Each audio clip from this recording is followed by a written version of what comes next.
What's up, motherfuckers? It's your boy, Comics on the Edge. Welcome back to the low grades.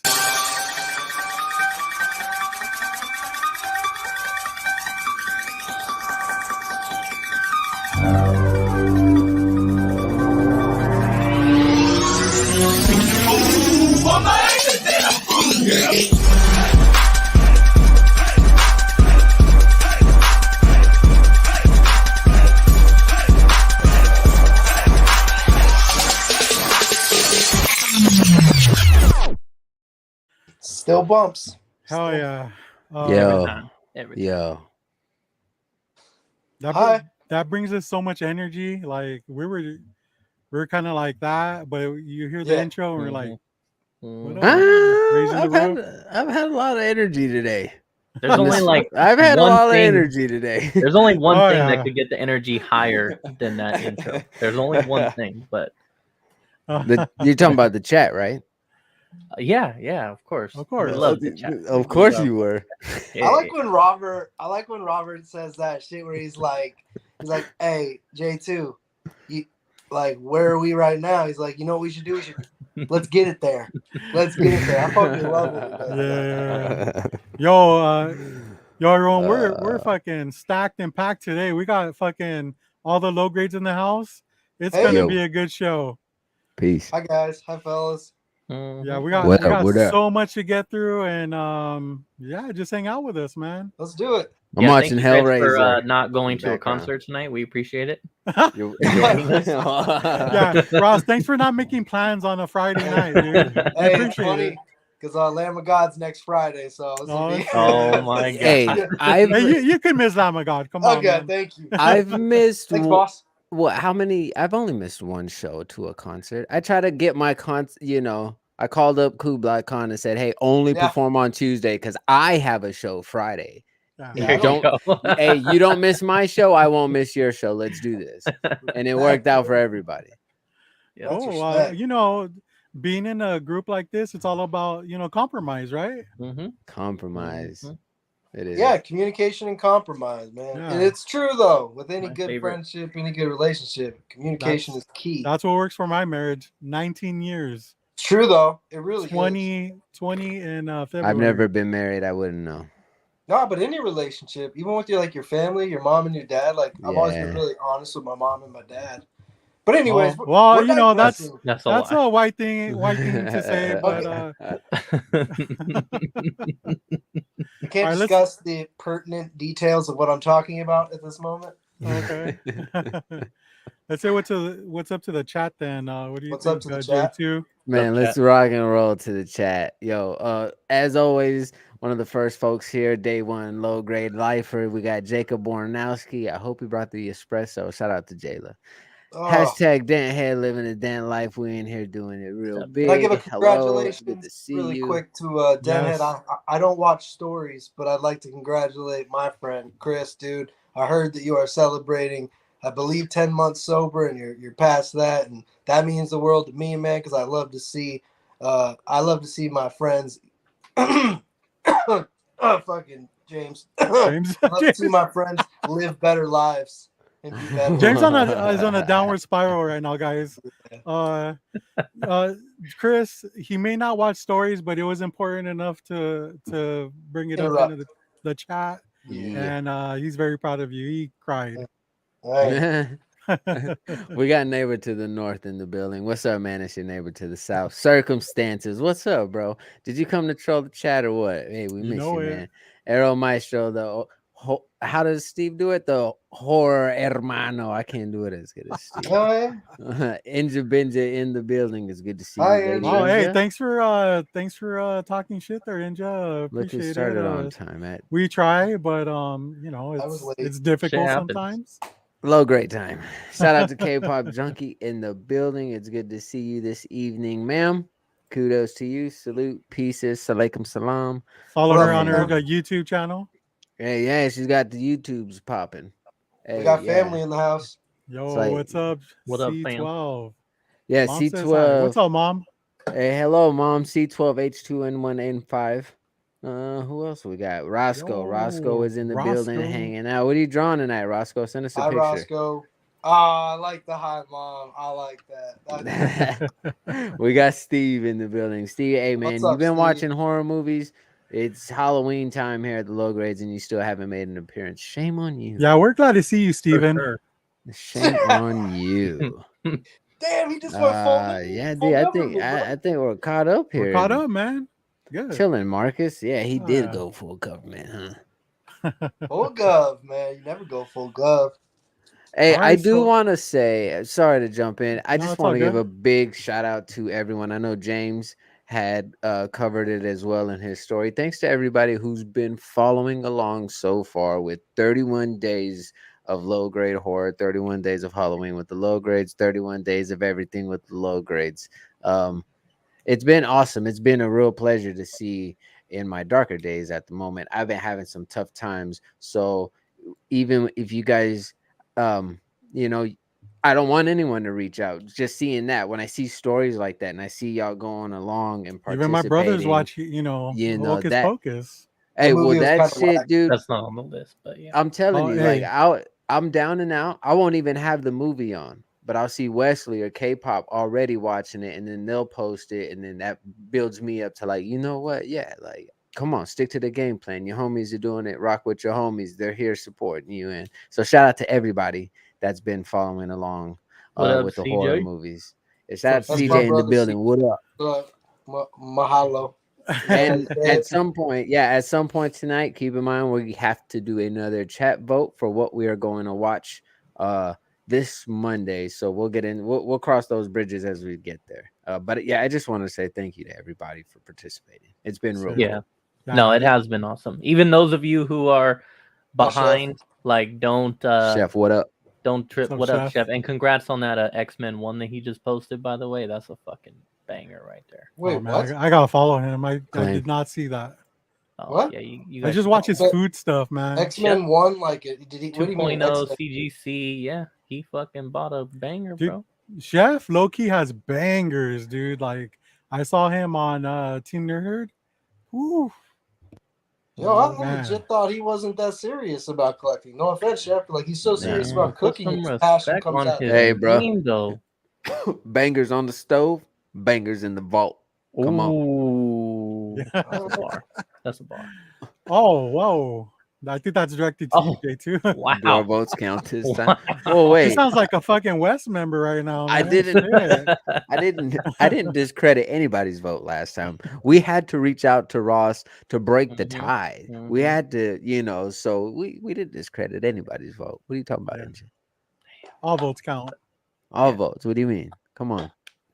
This isn't politics. This is low grades. Everybody's vote matters here. Jacob picking up that Frazetta creepy covers. Jacob, did you know that the Death Dealer, that is one of the most expensive pieces of, I know it's not technical comic book, but it is in the realm. It's one of the most expensive comic pieces of art that's ever been sold on Heritage or anywhere in the world. Is Frazetta's Death Dealer set. It's pretty rad. What did it go for? I don't remember because I have terrible memory, but it was really expensive. It's about 5 or 6 years ago, but it's a pretty big deal. I can look it up, but I also don't want to. I'm not going to do it. All right. We don't want you to do anything you don't want to do. Thanks. Sources, trust No me, pressure, bro. No pressure. I wouldn't lie. Yeah. No Glad, pressure. glad you're Laugh, honest. Greg. Yeah. But let's start off with Ross, man. He had to miss a show last week. And for what? Kubla Khan. Ooh. No. It wasn't Kubicon, bro. Okay, so check it. I saw Yes, Stick it to Your was. Guns Yeah, it was. for the first time.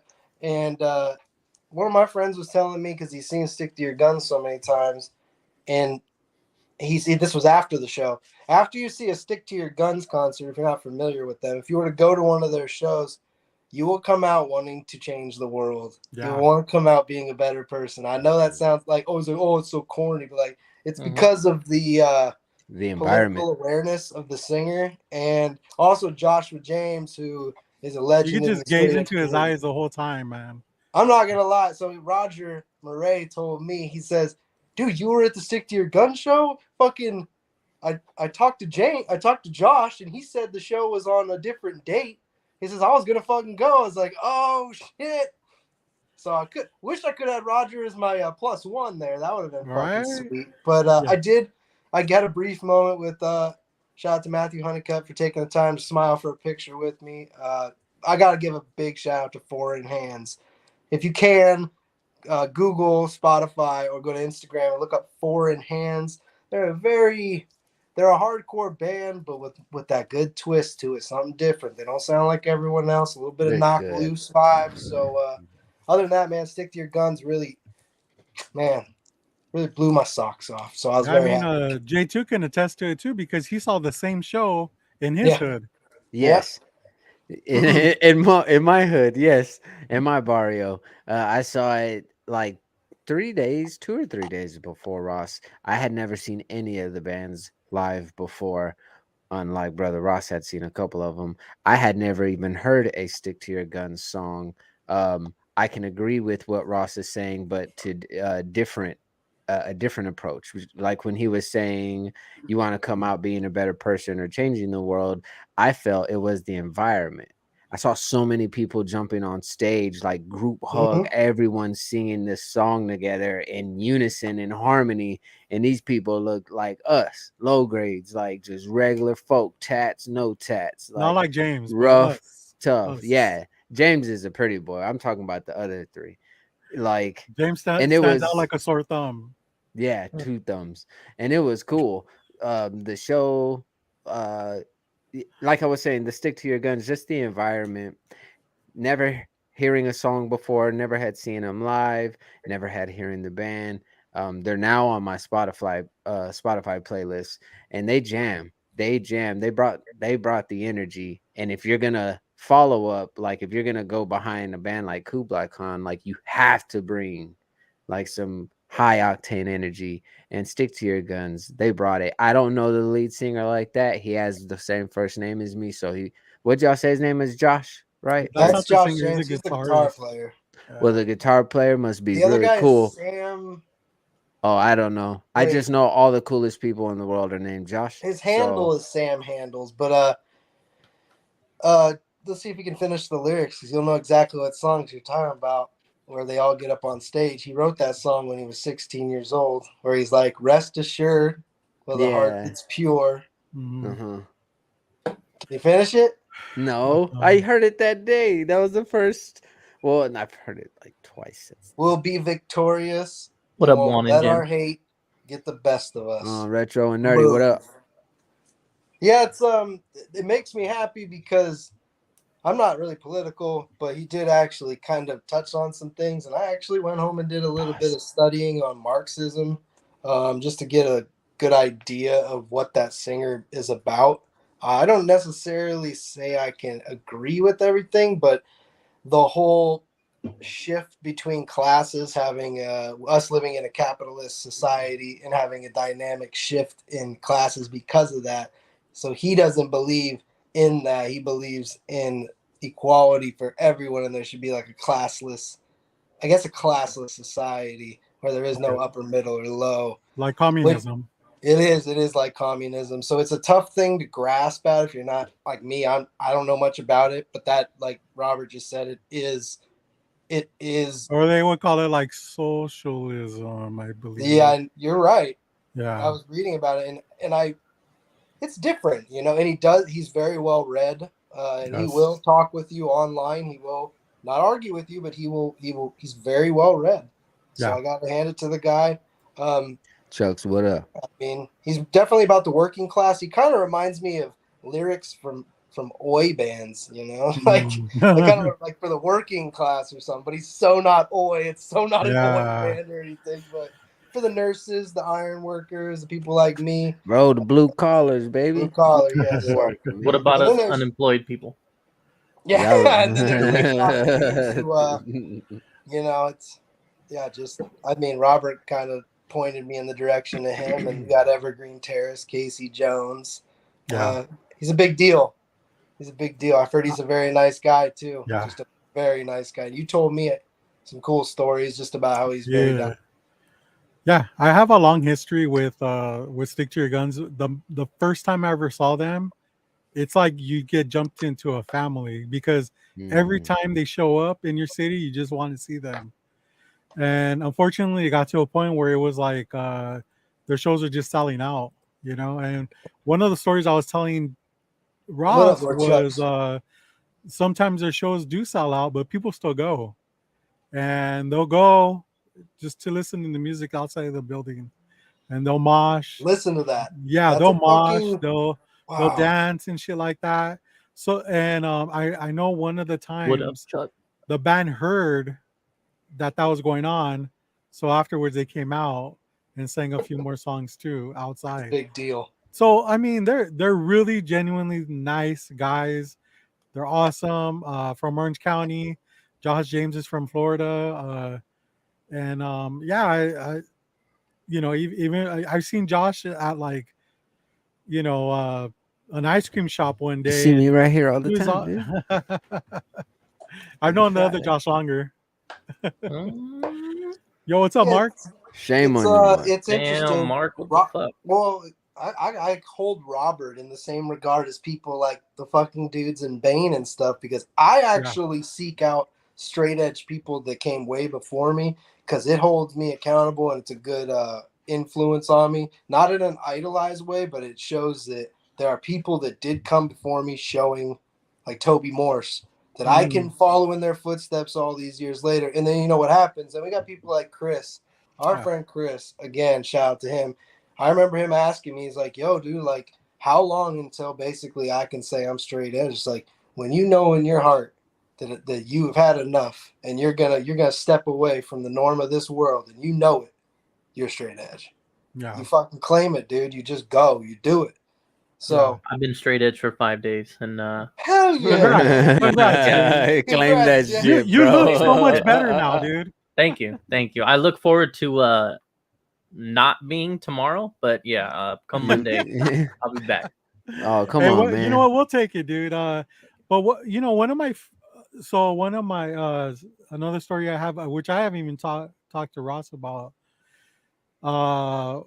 I don't know what time it was. I saw them like probably the second or third time, but there was a like so this show was very like this kind of made me realize how important bands like this is, because they're you know they kind of explain themselves as like, hey, you know, we're people just like you know what I mean, we're all, you know, yeah, I'm in a band, but like we're, you know, we strip everything down, we're all the same. So one of the bands that that opened up for them was called Sleeping Giant. I don't think they're around anymore, but they were a big deal for a while. And I don't know if he ever came out and talked about it before, but he, you know, in the middle of his set, he came out and said how you know, this song is about, you know, when I was younger, I got molested by a family member, you know, and to me that like bringing that out to people you don't really know, you know, and just kind of opening yourself like that, like he gained so much respect from the crowd. And like to me it was almost like enlightening, you know, where it's just like, you know what, like this is a true safe space here, you know what I mean. And then for Stick to Your Guns to jump on afterwards, and you know, they always have something to say, you know. And you know, they went ahead and, you know, you know, commended him for, you know, coming out like that. And you know, it's not a easy thing to do, but yeah, you know, and just to kind of like show the appreciation for people, like, you know, opening up and being themselves, and enough to where like, you know what, they're not the only ones going through stuff like that, you know. And it's like, look, hey, you know what, uh it's happened to me, and I know it's happened to some of y'all too. And just to let you know, like, it's not your fault, you know, which was huge. And yeah, my brother Ricky was with me there too. It was awesome, man. It was, hey, fun fact, after that show my car got broken into. Thank you, Chain Reaction. Damn. Wow. I was about to get good. in and say it, you know, we didn't have a similar story, but when I met Robert, because he opened up to me about something he went through, and it's rare that people talk about it because it's just a shitty thing to talk about. Then we vibed on that, and that's it. Like, if you have someone else in the world, stranger or not, doesn't matter who it is, but if you do hear a story and you're like, fuck, I'm not the only one. That's all it takes. That's all it takes, man. It feels good. You ain't alone. Yeah. As cliche as it sounds, but that is true. And a lot of rock stars, they get that fucking ego and they don't want you to know that shit because it tarnishes. They think that it's that they like to keep that aggro shit up. I'm not about that aggro shit. Oh yeah, they like to keep the macho-ness and the front. Machismo. And, yeah, so but that's how some people are. I'm not gonna. I don't think that like if you don't feel comfortable coming out about certain things, then that's fine. Like, but just know that you're not the only one. You're not the only one going through shit. So yeah, but that's why I like hardcore music, man, because it's not only the music, it's the environment, the people that are in associated with it, and the honesty. I mean, look at you talk about Toby. I mean, dude, he's doing it, man. Like he's interviewing people that like they wouldn't just like he's well respected. Going from a roadie of Sick of It All to this, I mean, to a big band like H2O, and now he's interviewing like directors, actors, musicians. It's awesome. K-pop was actually she was at a show too. I don't know who it was, but the Fillmore. I don't know, but she filmed it. Looked pretty cool. That's cool. Yeah. So, all right, enough of stick to your guns. Just go see them if you have the chance. But check them out. We got J2 in the house. What's up, so, man? I know you had a fucking fulfilled day today, right? I had What's up, Wookie Father? I had a good day. Hey, Wookie Father. Father, I called him. I had an eventful day. I had to work and it was cool. I've always I stopped. I like coffee. You guys like coffee? Oh, hey, everyone about to hear this story, buckle the fuck up. Hey, does Mark know about this story? No. What's up, coffee and comics? Oh shit! Perfect timing. Right? All right. Chat. You guys like coffee? I like coffee. I love coffee. There you go. I love I'm not real big on like Starbucks in different places like that. I like black coffee. I don't like creamer in it hardly. No sugar at all in my coffee. I like pecan coffee here in Texas. Well, I'm sure they have it everywhere, but here in Texas, we have Texas pecan coffee, and it just tastes delicious. It's just so good. Okay.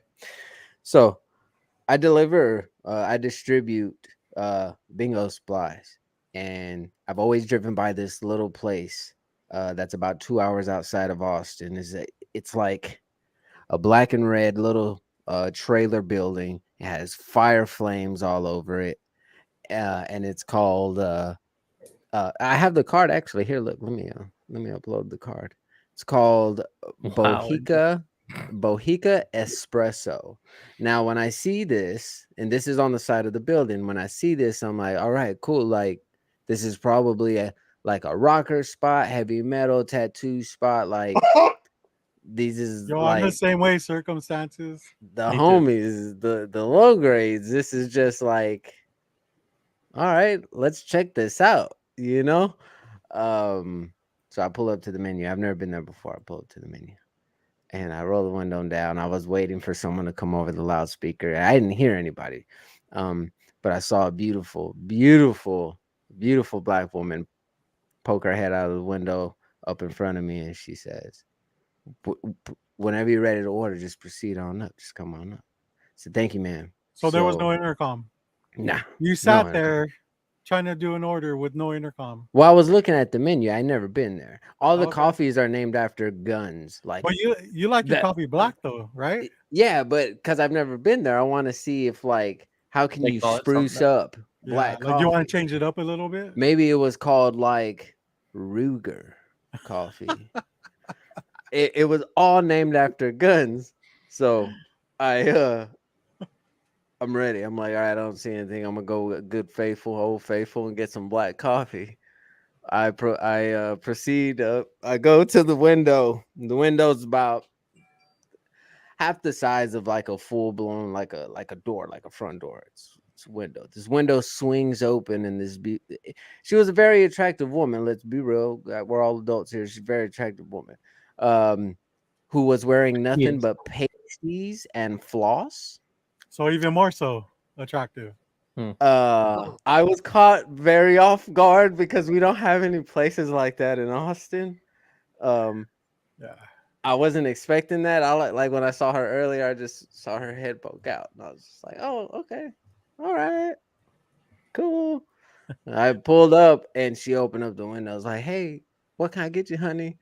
My mouth, like y'all remember the mask? Yeah. Like my face, my tongue, every like oh my god, I wasn't expecting that. I've been down and out, mind you guys. All right, I got a current situation, right? With my current situation, I wasn't ready to see a So woman dark side. like What? that yet. I wasn't ready for it. So when it came out of left field, it kind of just it hit me and hit me hard and fast. And she asked me if I was okay. Like you could see it on my face. She started laughing. She was, "What can I get you?" And I just like, I had to like, oh shit. And she starts laughing. She goes, "Are you okay?" I was like, "Yes, man. We don't got nothing like this." And I wasn't expecting this. She said, "It's all right. What kind of coffee can I get you?" I said, "I'll take black coffee with a shot of espresso." Pow! She got me again right in the kisser, bro. I was not ready. She goes, "Oh, so you like it black, huh?" And starts laughing. My face is red as fuck as a cherry now. I'm just like, oh, yeah, yeah, dude. I didn't know how to like. What am I saying? I got stumped, bro. I wasn't ready for this situation. I just wanted some coffee. I wasn't ready for this. I thought I was pulling up to like. I was gonna hear rock and roll in the background, some cool like mohawk or I don't know. I just was not expecting floss and pasties to take my coffee. Which were cool, whatevs. All right. So uh she tells me she'll be right back. She's gonna go get my coffee. And then she does a little hop jump and everything jiggled.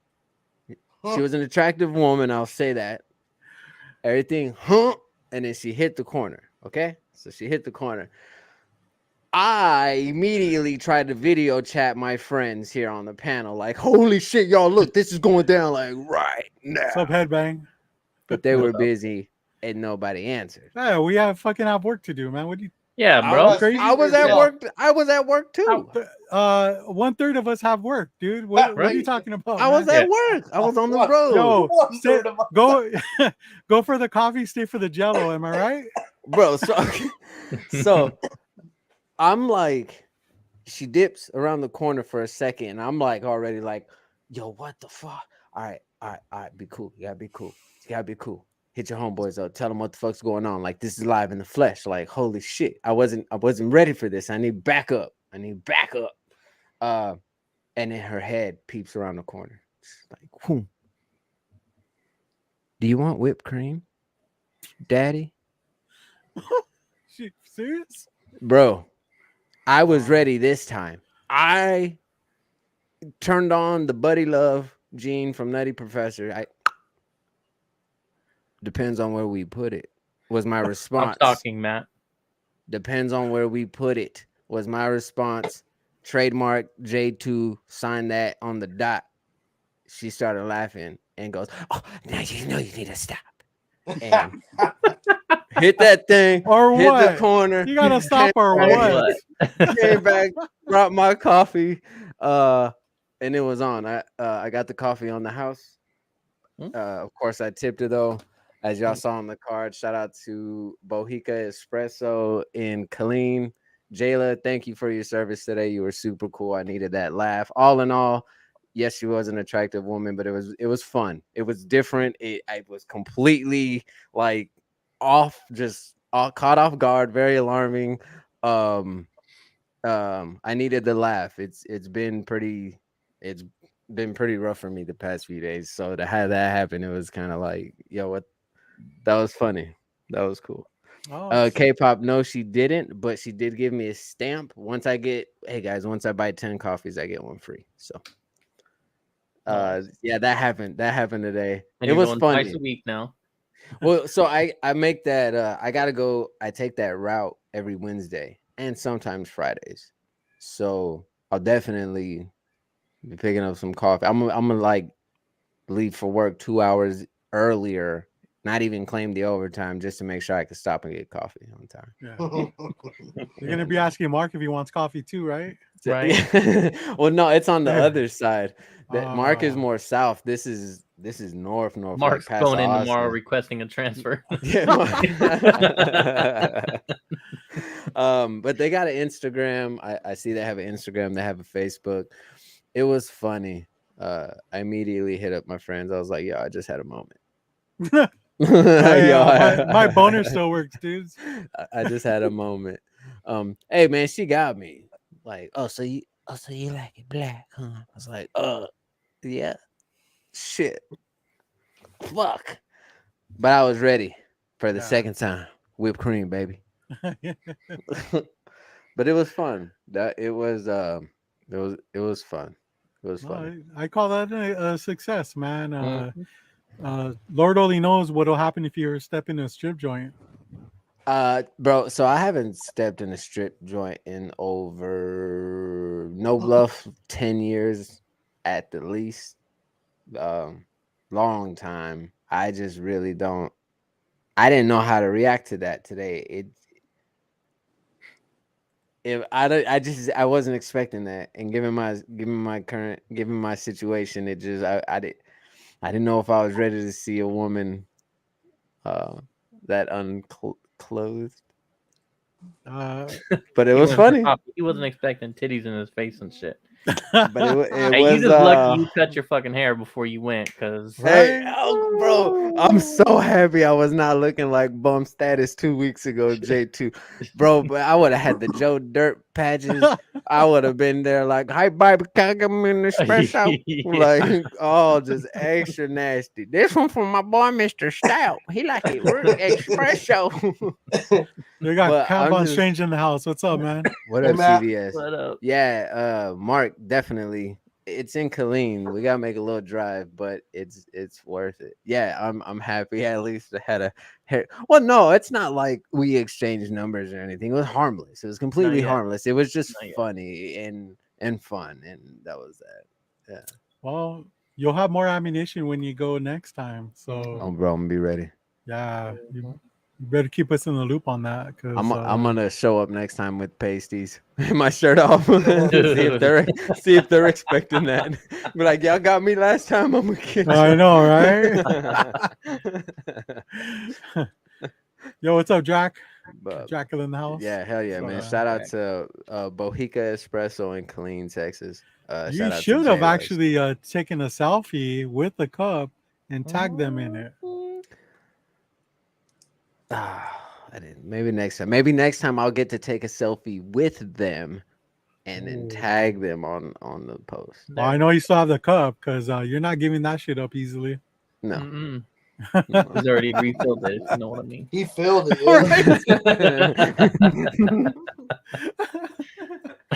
But hey, look, okay, it was fun, man. It was cool. I was so excited.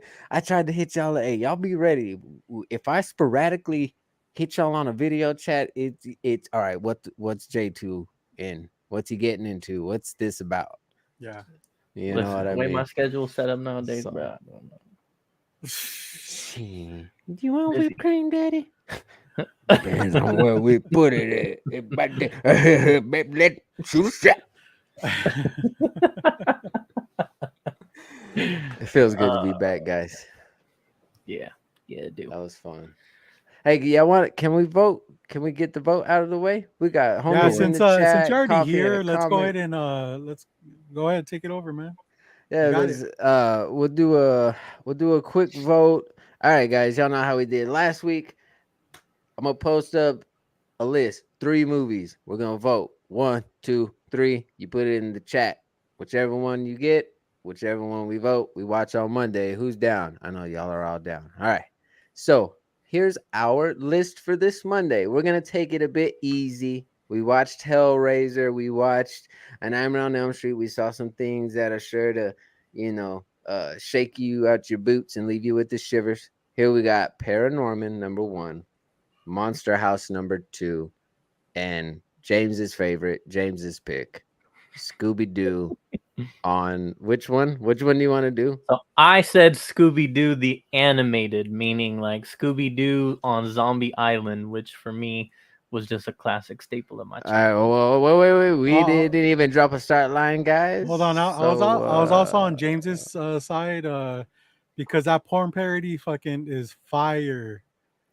Fire, If dude. you're like me and you want the extra credit and you watch everything, yeah, that is. Yeah, fun. dude. Brie Olsen's in it, guys. Come on. Yeah. Oh, You remember her when the Charlie's Before Angels? she got filled with tiger's blood. So you get one vote, and we'll get the start line going. And I said we drop a start line. Let's make it happen. All right, hold on. Let me. Ready? Let's go. All right, yeah. Start the votes. #1, if you want Paranorman. Revote everybody. Just one 2, time. if you want Monster House. 3, if you would like Scooby Doo. And this will be what we are going to watch this unanimous Monday. 2s so far. I mean, Monster House is super slept on. Monster House is a good movie. Monster House is a great movie, great soundtrack. Paranorman is an amazing movie. I just watch Scooby Doo shows. I've never even know what Scooby Doo is, bro. Really watched the Scooby Doo movie. The movies are pretty good too because it's got that girl from Grandma's Boy, right? Yeah.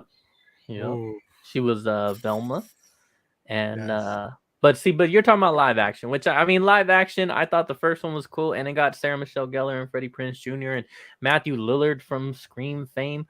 But I was but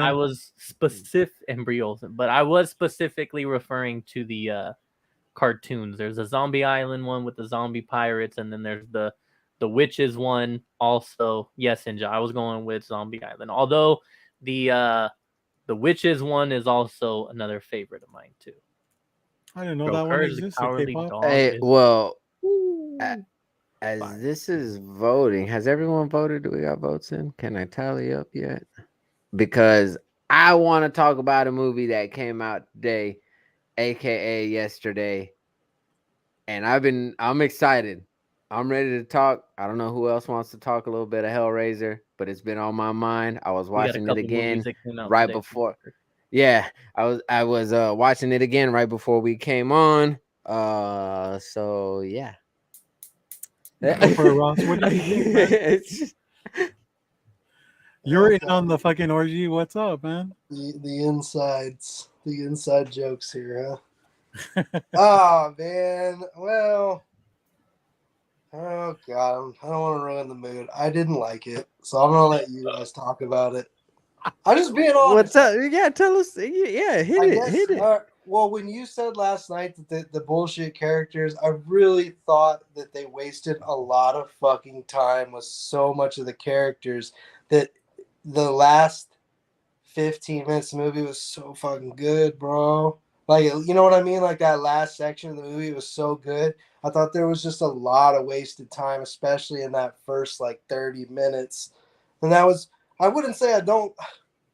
Yeah, I mean, I just don't like the movie because I thought they just could have done more instead of doing more with some of those characters. I was like, hey, maybe I just was a fiend for more of that badassness we got towards the end. The shit was rad, dude. They made him look really cool and the hell and typical Hellraiser. They nailed it towards that end, and some of the characters were just annoying me, and I was overseeing. I guess that was it.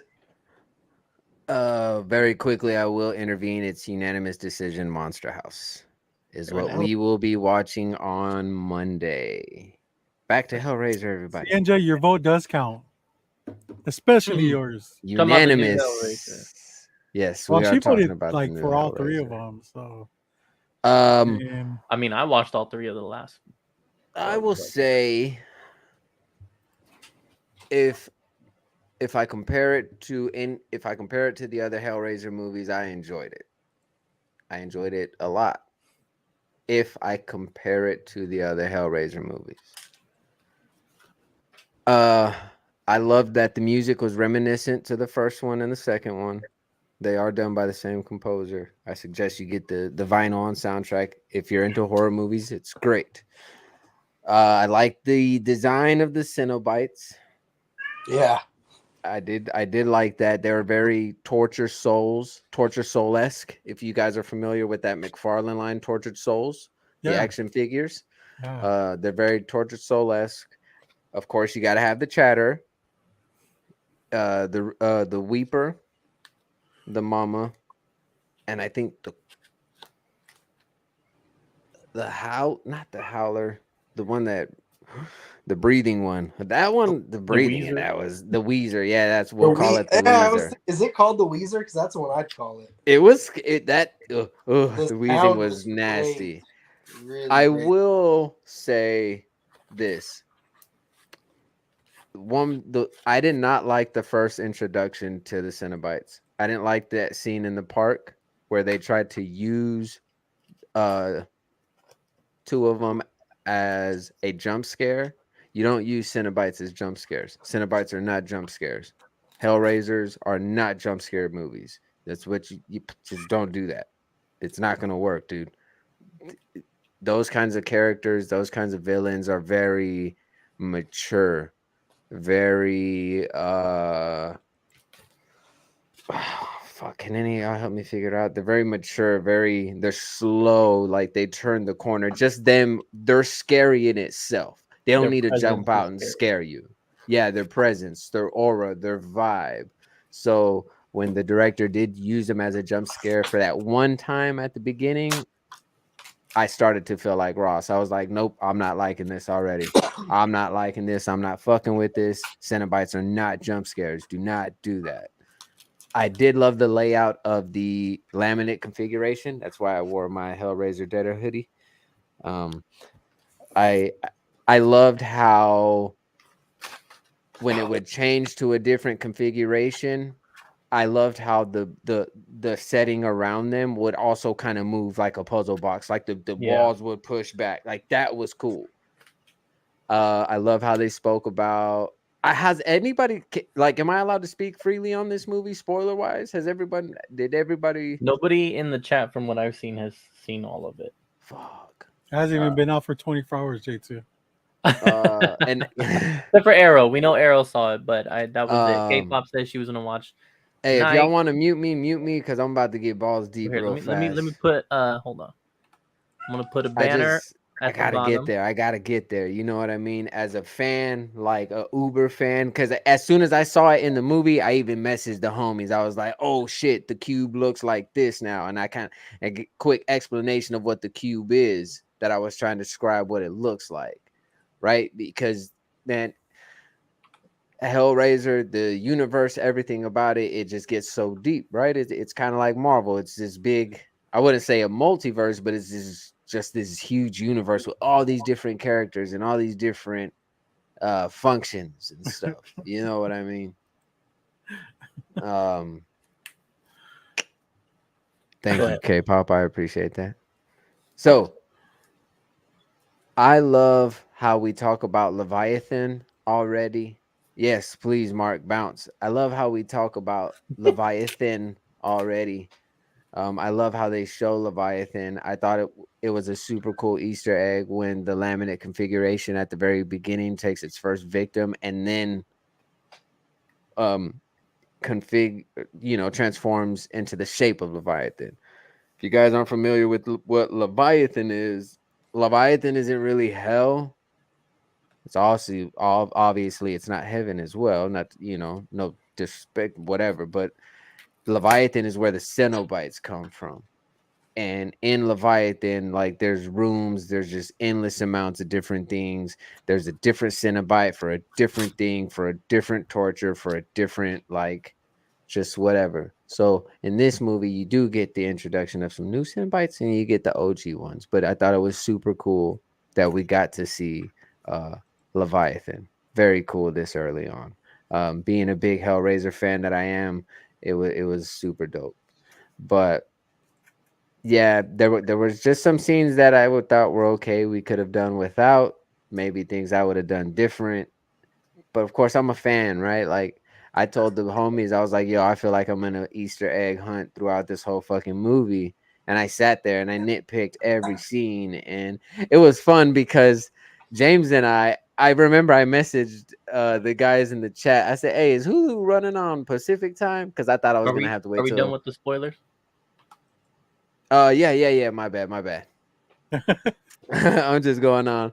I messaged the homies and asked if Hulu is running on Pacific time because I was debating on waiting up till 2 a.m.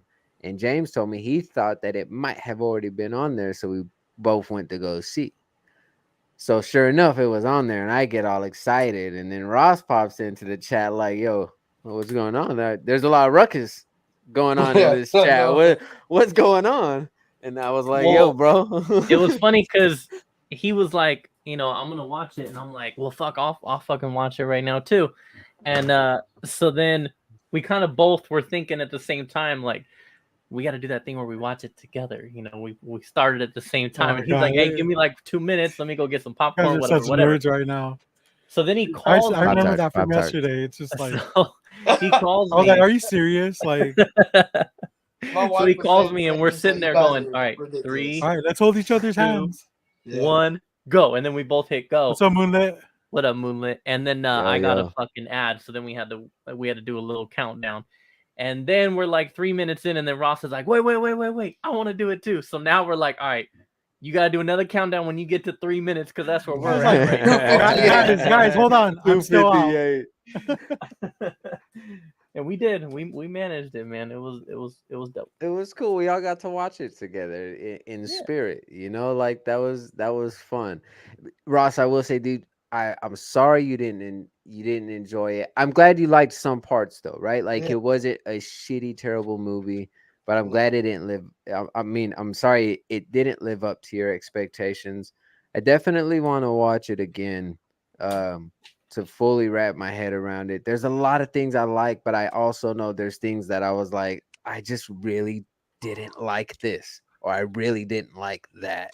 But when you compare it to any other Hellraiser movie that's come out after two, bro, this was a very, very good movie in Yeah, the comparison to only those. I won't do spoilers. The only thing I didn't like um was the characters, which Ross kind of alluded to. I don't have patience for people who are on substances and the way that they act. And I'll grant the actors did a great job Damn, now acting you know because how we feel with you, bro. Got I him. was I Yeah. was annoyed. And but so that part was kind of and then Dink. uh damn, what was the other part I hated? I didn't like that. Now I've only seen 1 and 2, so I'm gonna preface my next comment by that. But like, it was missing that erotica part that 1 and 2 both had. And right now, did other ones have that, J2? Or because you and I have talked about So this, 1 and 2 have that. all right, so people trip out when I tell folks like I get weird looks when I'm like, when you watch Hellraiser, the OG ones, 1 and 2, they are it's a horror love story. It's a novella. It's a very erotic love story. It's very sexy. Very, very, very sexy. Um this one, it has a couple of sex scenes at the very beginning, but But those are it thrown doesn't in just for the give. sake of having a sex scene, though. That Yes, was it my doesn't give issue. off the passion. It doesn't give off the this is Clive Barker's Hellraiser, novella Hellbound Heart, like the book, you know. Like It's the beginning of the just American History X. oh bruh. Let's go. You can feel the passion, bro. The passion. Shout out to the craft. Shout out to the craft. Oh man. But yeah, so if you watch Hellraiser, I do want to Moonlit That's all I'm gonna did say. bring up Werewolf by Night. I know that's on Disney Plus, and that is on my watch list tonight. I'm gonna get to it sometime tonight, whether it be My after fidget spinner. this or 3 a.m. So, yeah. I But didn't know it that's was it. out already. That's cool. Yes, it is. But that's all I got as far as Hellraiser talk, movies. We'll be watching Monster House on Monday. What's next on the list, fellas? I'm not done with movies. So Terrifier 2, you guys need to check it Shit. out. Hold on. Let me do my movie review real quick. Go ahead. So there's no parody on it, so I didn't watch it. Okay, now it's your turn, James. Yeah, Terrifier 2 was awesome. Hey, let's see that tattoo though. I will later. That's for pickups. That's for pickups, bro. Come on, I'm just saying, you flexing your arm in the camera. I see you, bro. He's a new man now, dude. I will explain He's leveled all up, of dude. that. I'll explain all that later. No, Terrifier 2 is awesome. It's definitely, that gore porn. It's Got Brian LCS in the house. What's up, Brian? What up? It is just, it's gory as fuck, dude. Like, the first Terrifier has some good kill scenes, and then it has like one kill scene that just stands out to everybody. This one has like a couple of those, and maybe not. No, see, I can't explain it. There's some scenes in here that are like crazy. It definitely does have like this, I want to say 80s, like the filter in which it's filmed in, and then like the way in which they do the murders with, like, I don't know if it's rubber bodies or whatever. It's like 80s-ish in that I have a question. sense. Well, go ahead. Is it a direct sequel to the first one? Yes. Okay. Direct. DJ says that the clown came from a movie called All Hallows. Yeah. All Hallows Eve? Yeah, he did All Hallows Eve, and then he did Terrifier, and then CJ said he wasn't sure if he was in All Hallows Eve 2, but he was definitely in All Hallows Eve, then Terrifier, and now Terrifier 2. Oh. And it's fucking gory and brutal as shit. It definitely ups the ante as far as kills go. The first one is like an hour and a half. This is fucking 2.5 hours.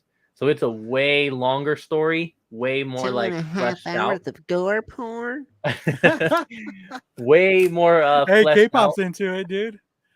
K-pop's into everything, bro. I know. And yeah, it is. How was the mini short, James? How was what? The mini short. How was that? There was also a mini short before that. I haven't seen it. Not that I know of. I think she's referring to like another movie, not like before the movie starts. She means like there was another movie that he's in. That's a mini short. But I haven't seen it to my knowledge. Now, James, you getting espresso today? What?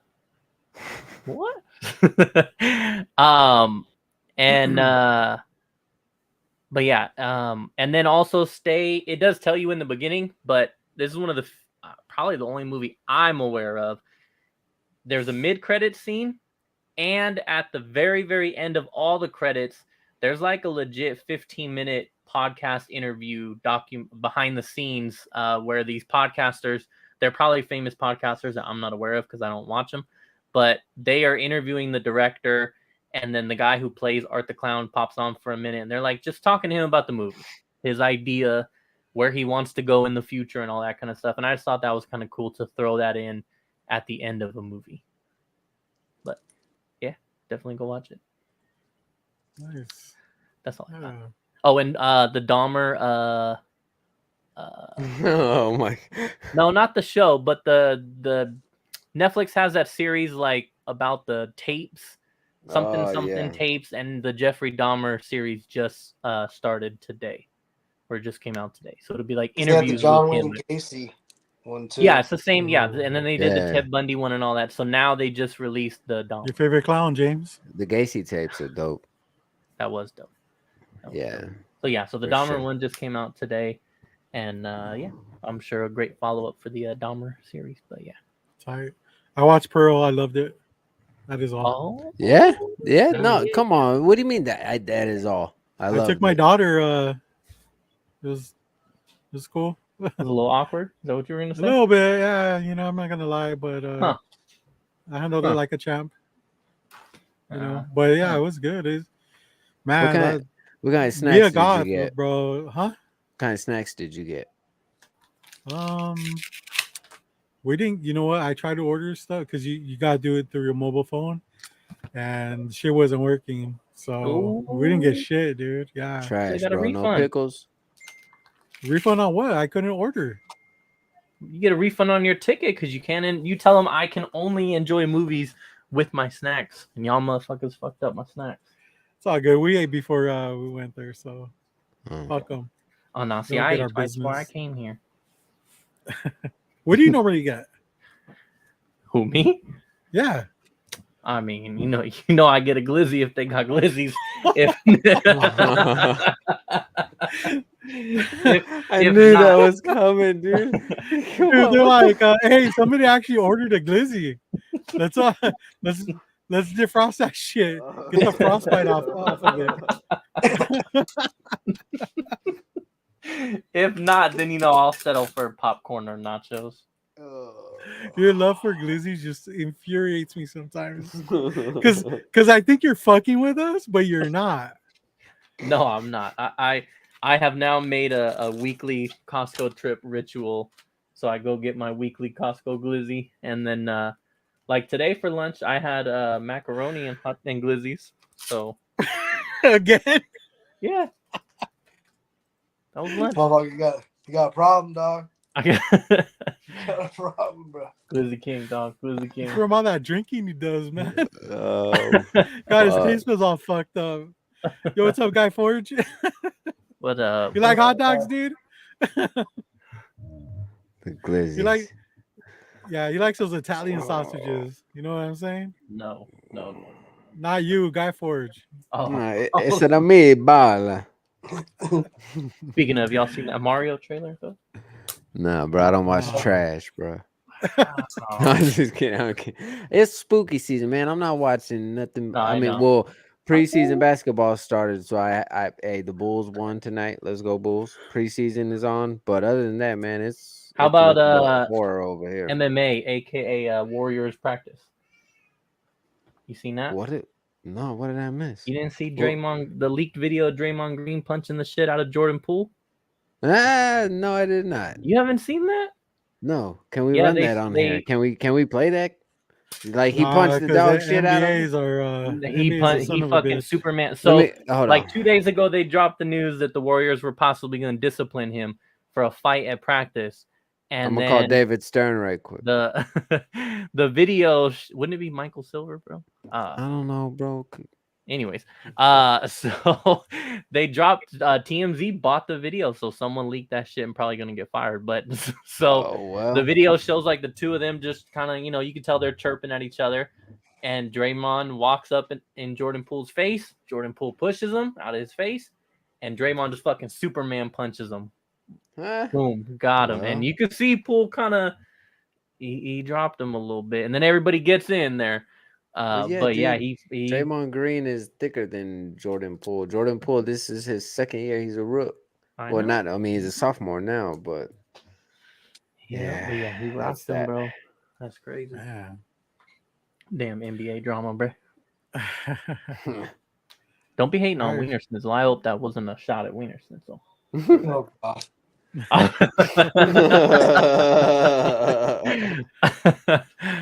All right, let's get on to the fucking pickups then, man. Let's go. Want to start it off, J2? Besides your coffee cup you're never gonna throw away, what else did you pick up? Well, I've picked up some stuff I don't want to show yet. Some stuff I do. Right. Some stuff y'all know the other stuff. Y'all know what it is. I'm just not ready to show things yet until I figure out things. Right. I do want to highlight some cards. I don't know if I showed the Evan Mobley last time. Did I show this to you guys last time? No, trash. This is Evan Mobley elite rookie, 20 out of 49. Nice. In existence. My buddy James remember when I told you guys he sent me over some cards? I finally got to file some of them away, and 2 of them I kept out to show y'all because they're super cool. This is Allen Iverson Maneuvers. It's hard to see from the shitty light, but it says maneuvers throughout the back and back there, kind of like Gucci style. Shout out to my boy John Morant. You already know that's the firefighter. She-Hulk is trash. I don't want to. I could talk about it, not be about it. I guess I'd have to get it. Damn, I wasn't ready. I was ready for all that. So I had got a nice card. Y'all, James got a nice card. Y'all saw that. We'll see you later, Dan Head. What was Sweet it, dreams. James? Don't That you spoil got? my pickups, bitch. Oh yeah, my bad. That's right. I won't spoil your pickups. Well, James has his card, but I got a 1 of 1.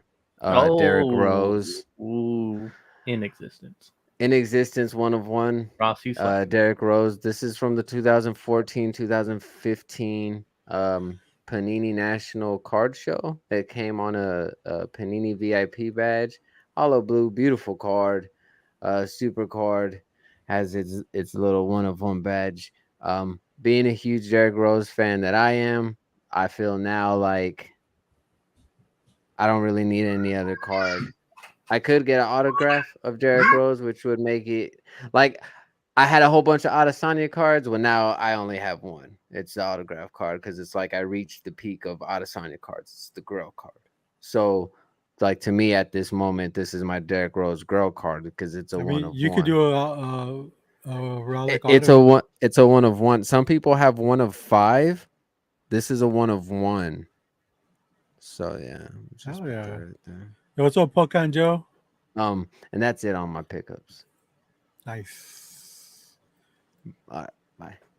That's James disciplining his kids. It's cool figure.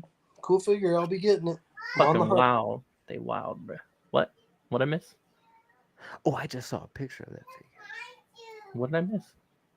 I know your kids, dude. No, they're beyond handle. Is it my turn? Is that why I'm highlighted? Okay. Sure. So I will go with the spoiled pickup first. So I received my Jamar Chase die cut back from Beckett in a 9.5. Is that a 1 of 1? 1 of 5. Oh. It is I'm just kidding, bro. I'm just available up on eBay. What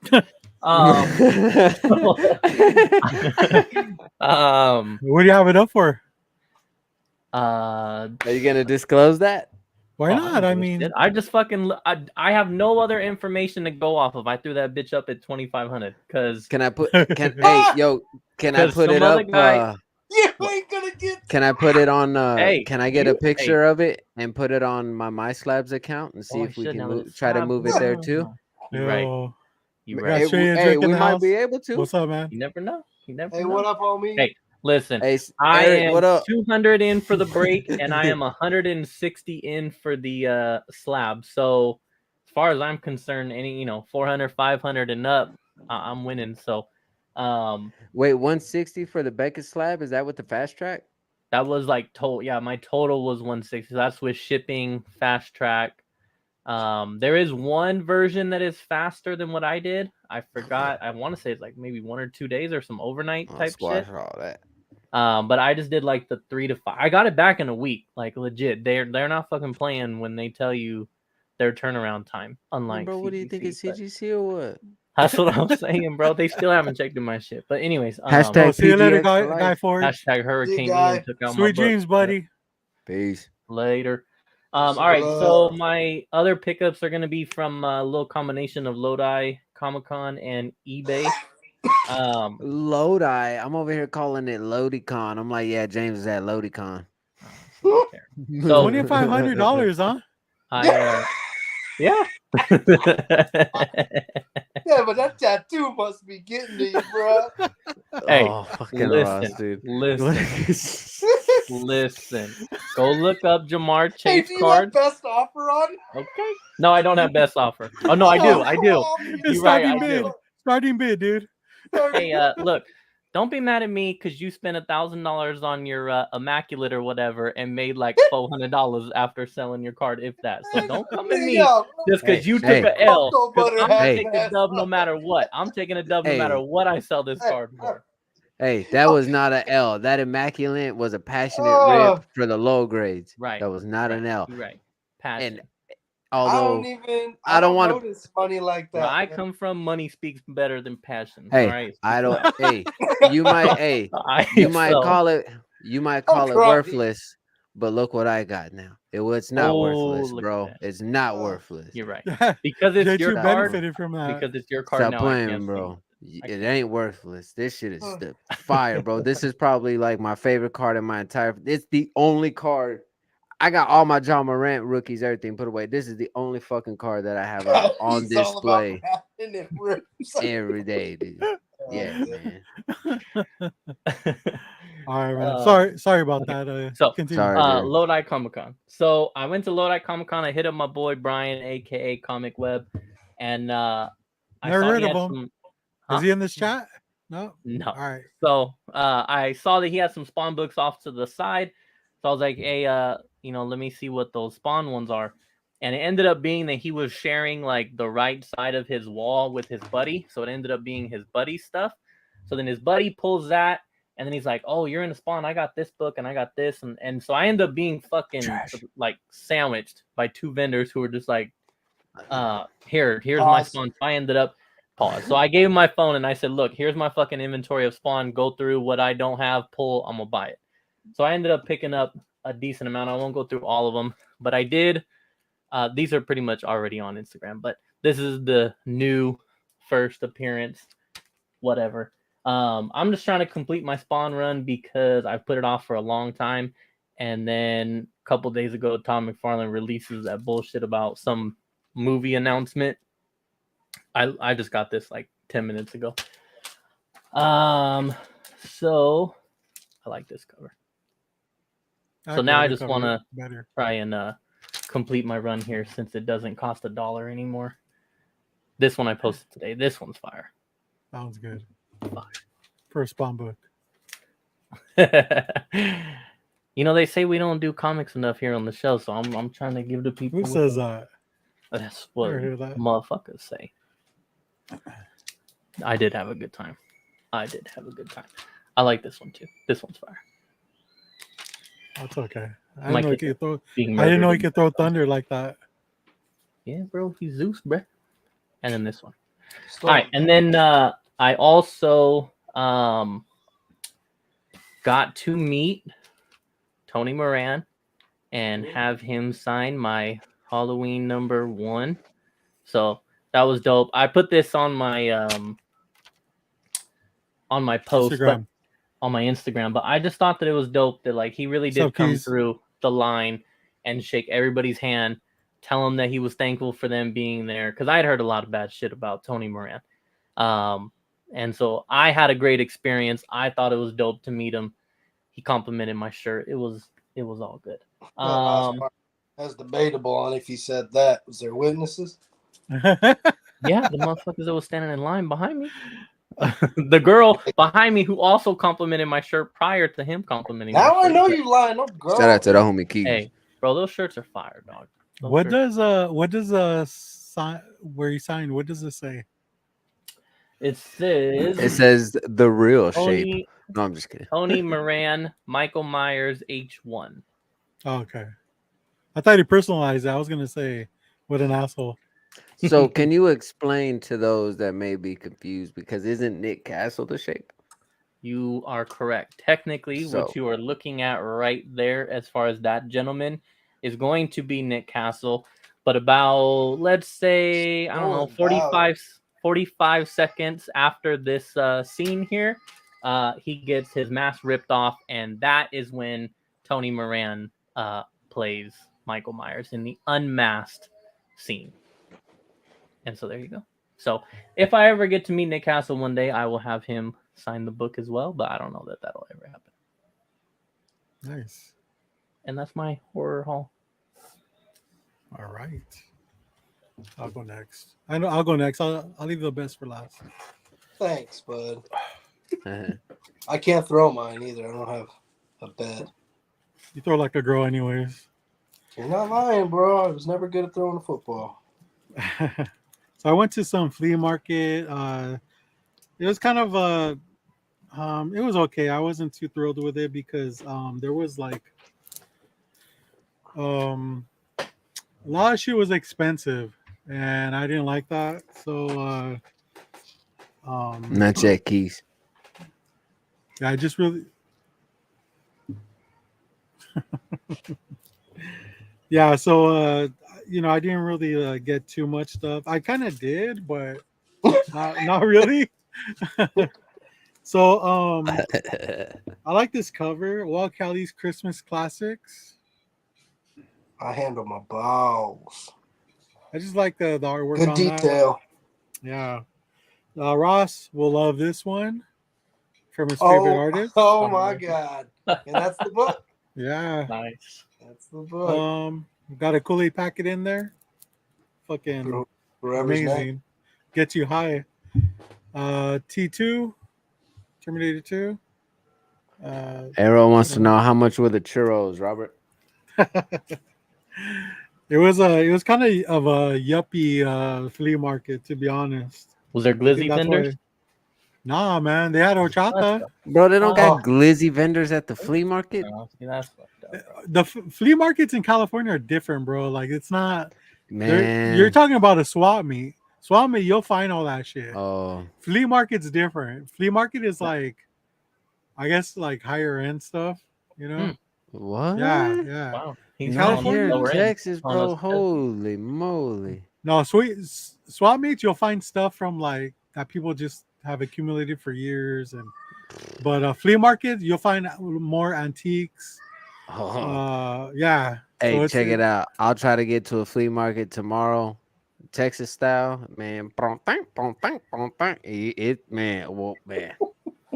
You're gonna see me walking around eating elote and some cowboy boots. That's funny because I was thinking about taking my son to a swap meet tomorrow. So we'll see. Hell yeah, battle. We'll see the difference. Well, you know my stories. I know Ross doesn't watch stories, but I usually film stuff that they have out there. So those are flea markets. It's been several years since I've been to a swap meet. Technically, that's a street fair, bro. There's no rides, motherfucker. A street fair, dog. I mean, it's true. Yeah, fairs should have funnel cakes and rides. Yeah, true that. With nothing, huh, James? topping. All right, cool. Marvel premiere number 51. Okay, I've always liked the colors on this cover. Yeah, it's a pretty nice book, dude. I'm not gonna lie. I was gonna leave it there, but then I was like, nah, it needs to come home with me. Secret Origins number 27. I got this because Zatanna's on the cover. Nice. Looking all erratic. Fine as fuck. Can you say it like fine? Fine. Dark Crystal number 1. I don't know. I just like picking up some of these movie adaptations. Yeah, I know all number about 2. I know all about. Yeah. I know all about Dark Crystals. We used to keep those in the socks back in the day. You know? Marvel 2-in-1 number 54. God. First Titania, I believe. I have never heard this before, but I love it. Frothing at the gash. Yeah. That's what I do. Oh my god. Wow. Oh man. You know, it's funny because K-pop has the mentality of a low grade.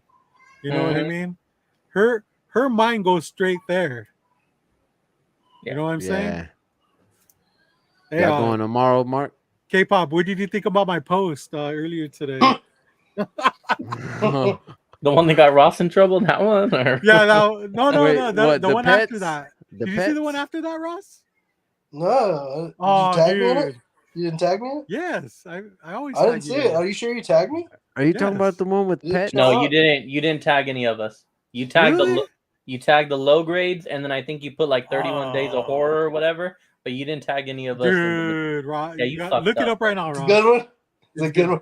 Yeah, your wife will like it for sure. Guarantee. Yeah. Guarantee, dude. You fucking around now. No. Seriously. She'll love it. Live reaction. We have Oh my gosh.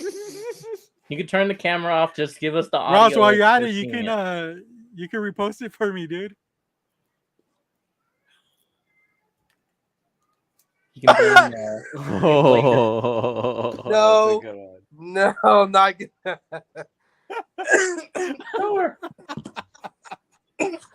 I mean, it's cute. A little better. It's a cute. little. Dude. It's cute.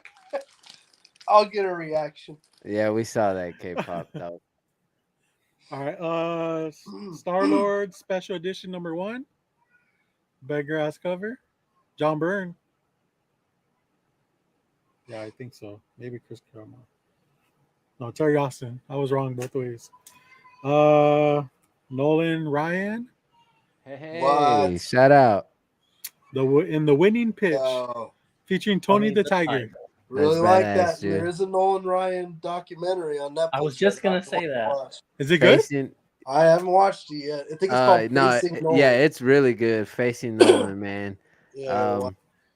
I watched that more out of. So I've seen him like he owns the Round Rock Express. So where I used to live, that's our minor league team. So he's there all the time. You just see him walking around. He's always signing autographs. He's super nice guy. But that's what made me watch the documentary. Man, that documentary, dude, is fire. It is so good. Okay, so good. Yeah, I want an autograph, bro. I mean, hey, I'll send you these books. You can say, hey, when the season kicks in, that's what I was gonna say. I go to Round Rock Express games a lot. Like I'll go into town. So when the season kicks in, I'll let you guys know when I'm going to a game. Nice. Swamp Thing #47. We've got that man thing. Damn. What's the other character's name again? Fuck. That ass though. That ass. Hey, be careful with man. Hey, be careful with man things around James. Y'all remember last time? I know, right? He likes man things. Tylox, look at that cake, bro. Shout out to Tylox. What's up, man? Yo, Ross, check this out. Look what I found. Oh yeah, buddy. I think I'm missing one book now from the series. No, I don't have that. Backup claim. I just picked these up. Resident Evil #2. Video games. Hell yeah, now that's Wildstorm. Fire. Resident Evil #5. Yeah. Do you have Resident Evil 1? I'm not sure, to be honest. I hope I do. I found this one, Vengeance of Vampirella #6, Adam Hughes cover. Ooh, looking now. So with this book, when it has a sticker, it says limited edition to 3,000. Well, there's a centerfold in there, and it's signed by. You know what? I'll just show you real quick.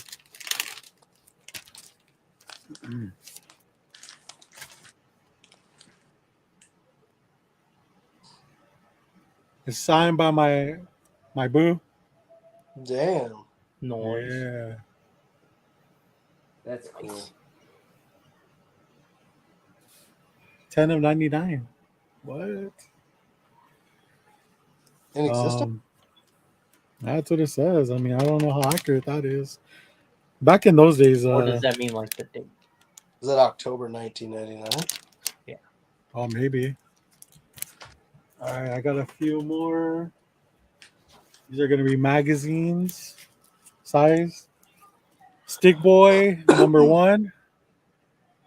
Well, that's fun. I just thought it was an interesting cover. Fuck the world. Yeah, it looks cool. It looks like it's drawn in cum. Oh my god, it does. Yeah, that's why you bought it. That's pretty chunky.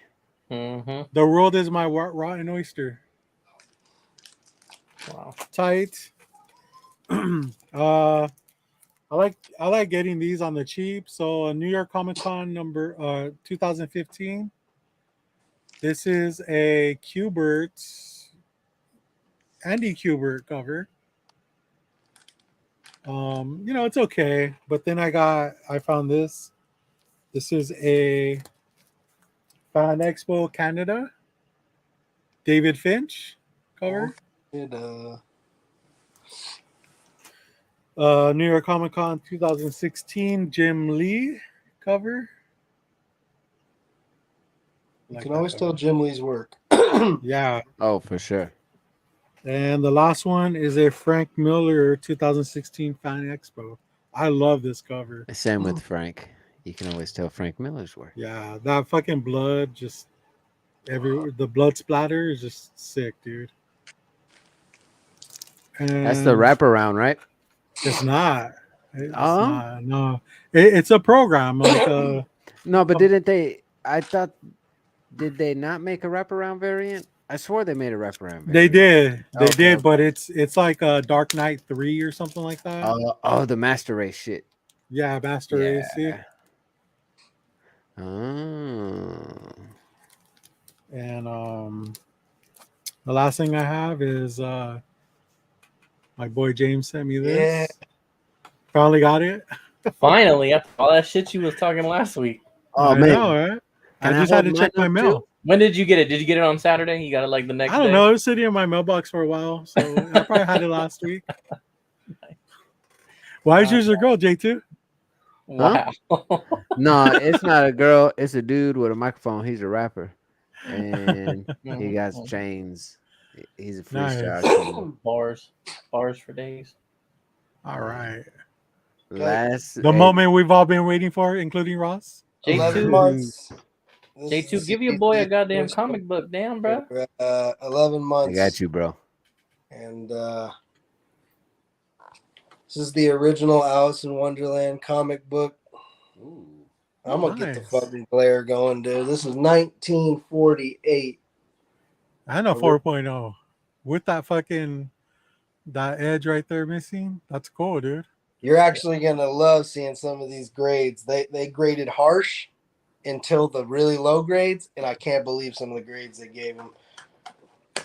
Shout out. Woo! There we go.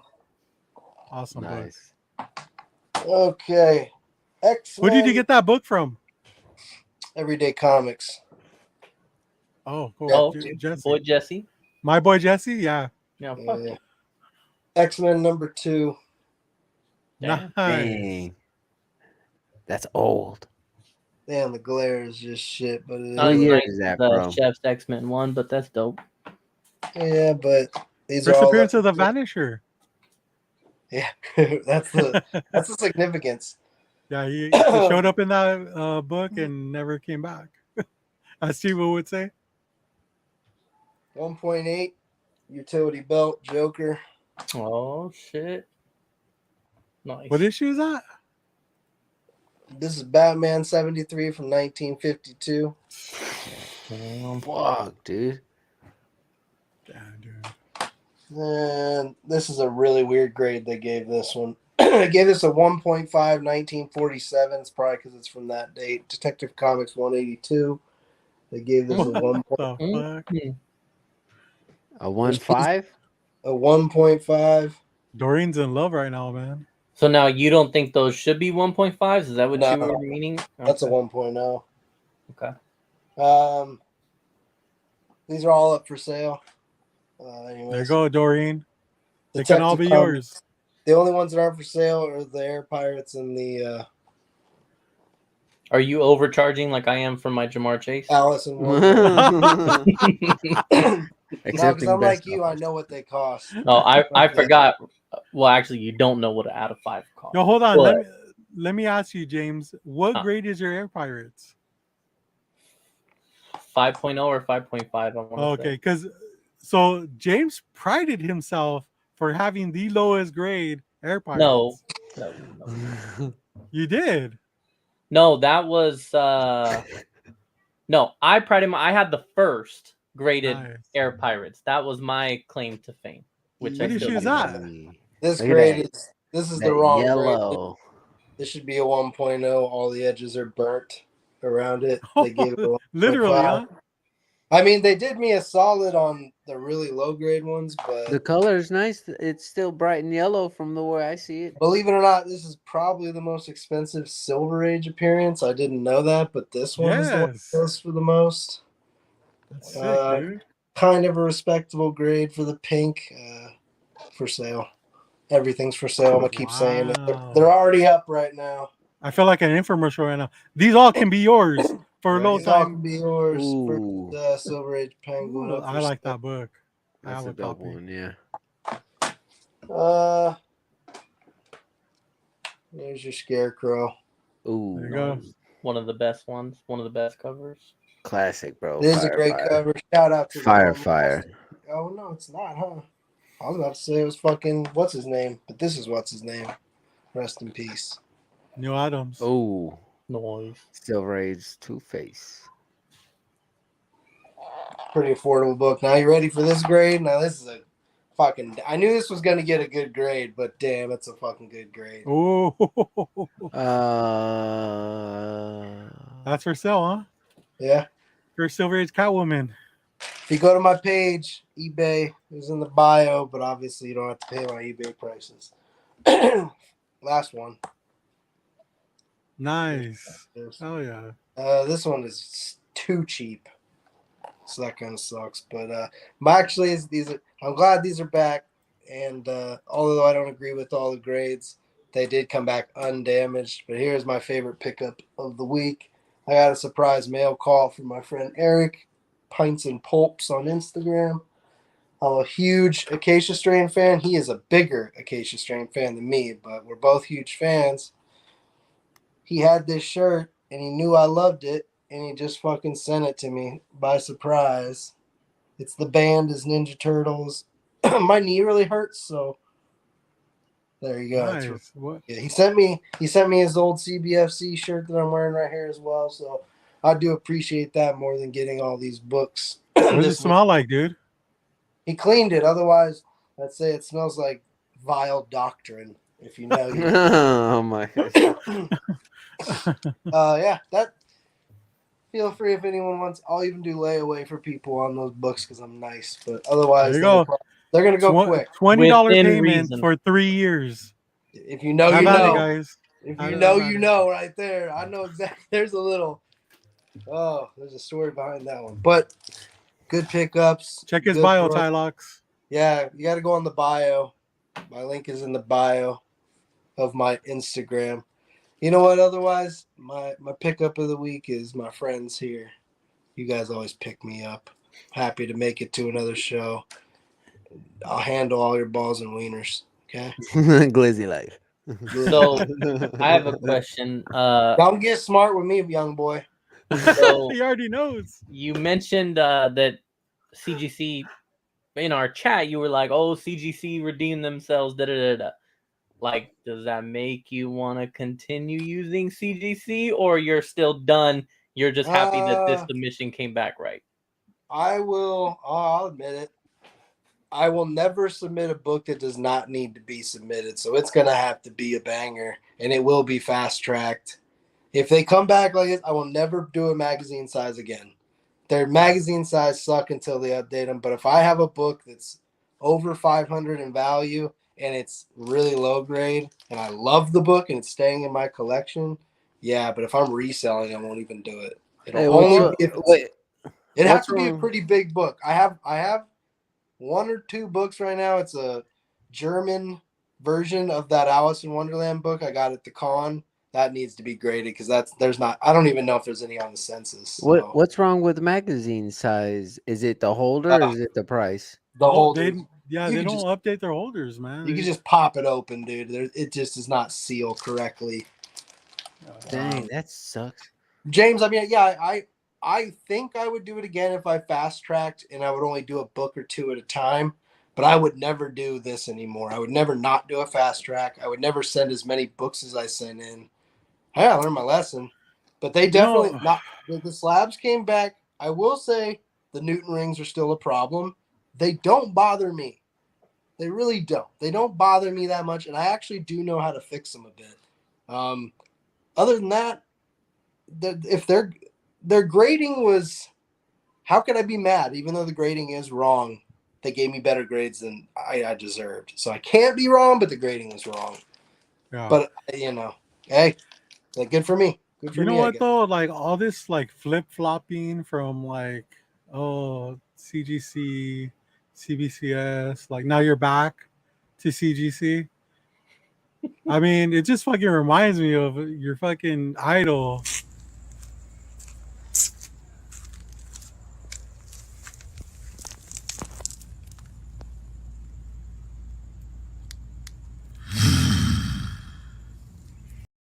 Yeah. I mean, nice. Like, you got me. He's the god. The Messiah number 2.0. Okay, so I see the chat going on here about their orders and stuff like that. So I think Robert and I kind of disagree here, but for me, this is why, for everything that you guys are saying right now in the comments, I don't care if it means I can't afford to send as many books as I want, and it means I have to send less. I fast track every CGC order because I'm not waiting 6 months, 8 months, a year. Personally, I don't have the patience for it. I don't like my stuff being gone that long. So I fast track everything. Like I said, if it means that I can't afford to send 2 extra books, 3 extra books, 4, whatever, to me that's worth it. So I don't know. I just feel I'm the complete opposite of James. time. The way my bank account is set up. Yeah, the way my bank but I just said you do less. If it means you have to submit less, or if you don't mind waiting, fine. But yeah. Well, so what was my idea was, hey, once a month send like 4 books, right? Mm-hmm. So that's pushing it. Bro, I've been saying that shit all the time too. I know it's hard to do, but like think about it. And I know there's a ton of YouTubers that do it because every month they get a submission back. Yeah. You know, so you send up like 4 books a month. Within a year, you'll get a set of books every month. So like you won't really even realize that how long they're having these books. Correct. But you have to understand though, when it says like 30 days and you submit them and then it jumps to like 140 days, you're gonna have to wait that 140 days. It's not like you're not locked in at 30 days. Correct. So but if the fast track is 140, bro, that means the regular is 500. I mean, because you're looking at what when I submitted mine, 2-3 weeks ago, we were looking at what I want to say it was like 30 and then fucking 220, right? Or some crazy shit like that. Like, I'm fucking fast tracking my shit. And like I said, it means I have to be pickier and it means that I can't submit as many as I want, but I just can't fucking wait that long. So for me, I won't fast track modern, like even when they were high, only because if I'm gonna fast track, if I'm gonna pay that extra money, it's gonna be for Silver Age shit, pre-1975, you know, because it's like I feel like I'm getting so essentially like 24. Yo, what up, JD? What up, JD? So you're paying like $39 for modern, but for $50 you can send in a Silver Age fast tracked. You know, mm-hmm. So for me, you get a better bang for your buck. I've never fast tracked anything in my life, but what so modern right now is 20 days, $10 or 20 days, 10 days fast track. Okay, but for Silver Age, what was it, like 200, like 197 like days and 30, yeah, 220, 230. But how long is it for fast track? It was like 20 days. Yeah, it's 20 days. Yeah, that's a no-brainer. Yeah, you know, so I'd rather do that than. But I think you also have to kind of factor in everything, like you said. I mean, and I'm gonna say this as someone who will admit I absolutely have no fucking idea how this works. But in my opinion, what I was kind of thinking was, because I just submitted, like I said, 2-3 weeks ago, my thought was they just announced the Todd McFarlane signing. That thing is going to be fucking insane, which is going to back up the submissions. So my thing was, yes, like you said, it may say 10 and 20 is the difference right now, but by the time my shit gets there and gets checked in, you know, I feel like the fast track might not jump that much, but we all know that other one is going to suffer, the non-fast tracked. And Yeah. like I said, I just wasn't willing to take that risk. Plus, if I'm not mistaken, I believe I was sending in books that. No, I can't remember if I did or not. I don't even remember what I submitted. No, yeah, I was submitting books that I was hoping to get back in time that I could then sell them to people who want to then send them into the signing. And then maybe, hopefully, time-wise, they can still make it and I can still make it. But we'll see. I mean, it depends. They haven't checked my shit in yet, but I also sent my shit and like 4 days later, the hurricane hit. So I don't technically know the status of my stuff. So they're wet. That's your status. Yeah. Ungradable, which is okay. I've only got like 80 more Spider-Man #1s I could send them. Yeah, no shit. But yeah, I mean, I just think that you know, if you're gonna spend the extra money, just do it on Silveridge if you have it. Mm-hmm. You know, I just I don't know. I can't really see doing it all modern. I know people do it all the time, but I just I don't know. I guess I'm more patient, you know, than because the last submission I had to wait 9 months. That seemed forever. Yeah, that is forever. Yeah. And at the time, the wait time was only like 90 days. Yeah. So essentially, it kept progressing, and I had to wait longer and longer. So I don't know. I like grading books, honestly. Like, you know, especially like, you know, because I clean and press my own books.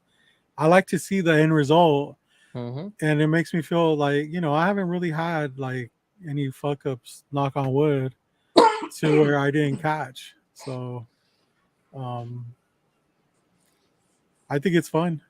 Except for my ASM 301 that we still believe CGC fucked up, but yeah. Well, you got a 9.6, right? Wait. The ASM 301, the all white cover, and then and then it had like a huge, like almost like a rip or some shit. I forgot. I fucking put that shit in the box. It's like a 7 or a 7.5 or something. And I remember both of us were like, nah, no. Because I could believe that I could have missed it. I doubt it because that specific submission, I went through everything. But for me to miss it and you to miss it, no. Yeah, we actually did a phone conference and I went over. Yeah, that's crazy. I was like, no, they fucked that one up. But hey, one book out of 25, that was a 25 submission. I guess that's not that bad. But yeah, but that's not acceptable. No, I know. Especially because 301, if you can hit that 9.8, you're fucking set. You're a millionaire. So, I mean, set for life. I mean, that's the problem that I have with CGC and grading companies in general. They corner the market and there's nothing you can do about it. So I don't see that. I don't see it as a beneficial tool anymore because it's not consistent, dude. That's a problem. Yeah. That's a fucking big problem. Yeah, definitely. Like we talked about prior, like, dude, CBCS, when they lost those books, like, talk about the worst fucking timing, because people were ready to dip like big time on CGC just with all the drama. This is right after the acetate shit that actually made people go, I don't want to use CGC for that reason. Then you just had all these things compounded, and CBCS was sitting pretty as far as gaining new customers, and then they fucking lost. Clan McDonald. Not only that, but no. Did they raise their prices higher than CGC as well? Oh, I don't know. I haven't even looked. I mean, think they did. I was like, what the fuck are you thinking? I will 100% admit I was ready. I probably wasn't gonna move everything, but I would have submitted a couple stuff just to kind of give it a shot. But dude, when that happened, when they lost Clan McDonald stuff, I was like, nope, not taking that risk. I don't care if it's a one-off. No. So yeah, I'm just like, dude, the timing of that shit, like, yeah, dude, your boy Sage is Your boy Sage is ready to take legal actions. He swears it on some of his. I'm just like, dude, come on. But I think it's a good. I think Robert's kind of that way too. That I just won't use it for reselling purposes anymore. And if it's for me, it doesn't bother me as much because even, dude, if I have a scuff on it, I don't give a fuck, dude. If I have Newton rings on it, I don't give a fuck. It's supposed that. Listen, these are protecting your fucking comic. You're not just gonna cracked it, dude. One, dude. Yeah. Bro, you got to CGC the CGCs, bro. Come on now. Oh, yeah, CGC the CGC, bro. Dude, is that real? That is ridiculous. No, that ain't real, but it would be funny as fuck. You got it. We all know people would do it. We all know people would do it. Yo, my 9-8 got a 9-6. I go as far as putting mine in the Mylar, and that's it. And listen, right? Besides how nicely the slabs are put together, they have cornered the market. That simple but effective label is so classy, so professional, and not overdone that it just can't. I do not believe you could ever do it better. It's so easy to read. Like I don't like. I look at a CBCS slab and I'm like, where do I find the significance? Where do I start? Like, yeah. Where do I start and where do I end? And like, I feel like I'm dyslexic at that point. It looks like it's printed out at home. It just looks like someone put like colored a piece of paper, the custom slab, and just typed on a typewriter and put it in there. Now I will say that their newer slabs are nice, but the label is, it's the label, dude. I like looking at CGC labels. I would go with CBCS if they had the same exact label because I like the look. I don't think both grading companies obviously are human. Humans are grading them. You're gonna have errors. I'm not perfect in my job, so if I'm gonna be a reseller, it's too much hassle. So now if I get a really significant book, I'm like James, I don't want that book gone. That book cannot be if it's a $500,000, couple $1,000 book, I understand people are like, well, you're still gonna sit in your boxes that long. But like, yeah, but it's too much money to have out there. So I would really need that book back within a month. And if they can, and Robert, that worries me when you say that, oh, you could submit it one day and then all of a sudden they hold the signing and then all of a sudden it's 4 months from now and you're just fucked. I don't feel like that's a good business motto to go by. I think they're not going to ever rethink it. I mean, they've cornered the market. You can't blame them, dude. It seems like they did something to level out this wait time because it was ridiculous. It was like 130 days at some point. Why would anybody want to submit it at that point? Like, and good thing people didn't, or we didn't, because we see the values drop within the last 3 months. Sick, like hardcore. Yeah, especially mine. The Batman's took a plummet. It's unfortunate, dude. But that movie was helping me, and then all of a sudden, I'm still gonna make all my money plus. But man, I would have done so much better. Yeah, but, that's the market, though. It is the market, and me deciding to CGC it. That was just my choice. I didn't think it was really going to be as bad as everyone said, and I should have listened to everybody. And everyone's saying, "Oh, it's a year. It's even more than a year." Sure enough, mine was 11 months.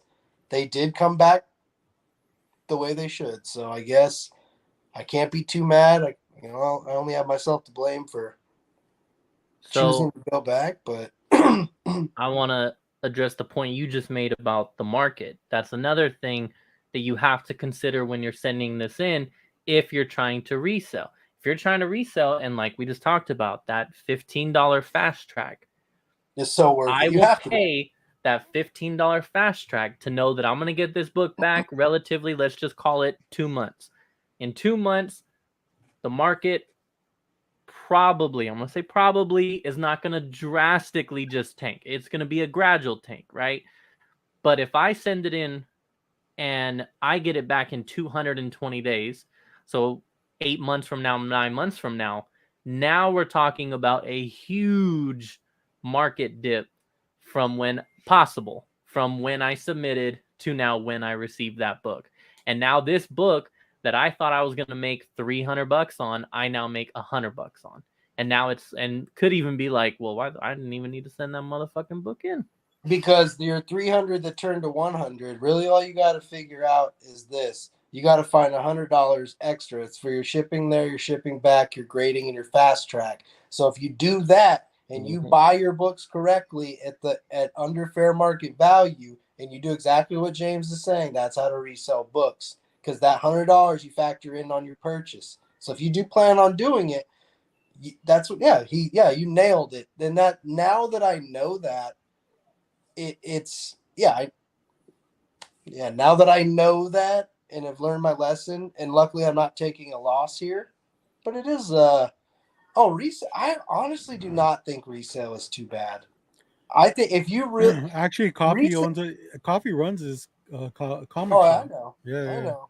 I know, but I'm talking about, dude, like, because I think James and I are probably talking about the same thing. Reselling, I do not resell anything but Silver Age and Golden Age, so I'm okay. It's very easy to sell those, and even if that's different. I'm not dealing with modern books, so like, that's a fickle fucking market, and I don't envy anyone who's selling. It's different now. Years ago, when not too many people were grading, you would see a slab at a store and you'd be like, "Oh shit!" Like, I should buy that, no matter what grade. Yeah. Just the fact that it was slabbed. Now, like, personally, there has to be a significance to that book. There has to be something that, like, it has to be a key or a cool cover, Adam Hughes, like something that I want. And the grade has to be like pretty up there, you know?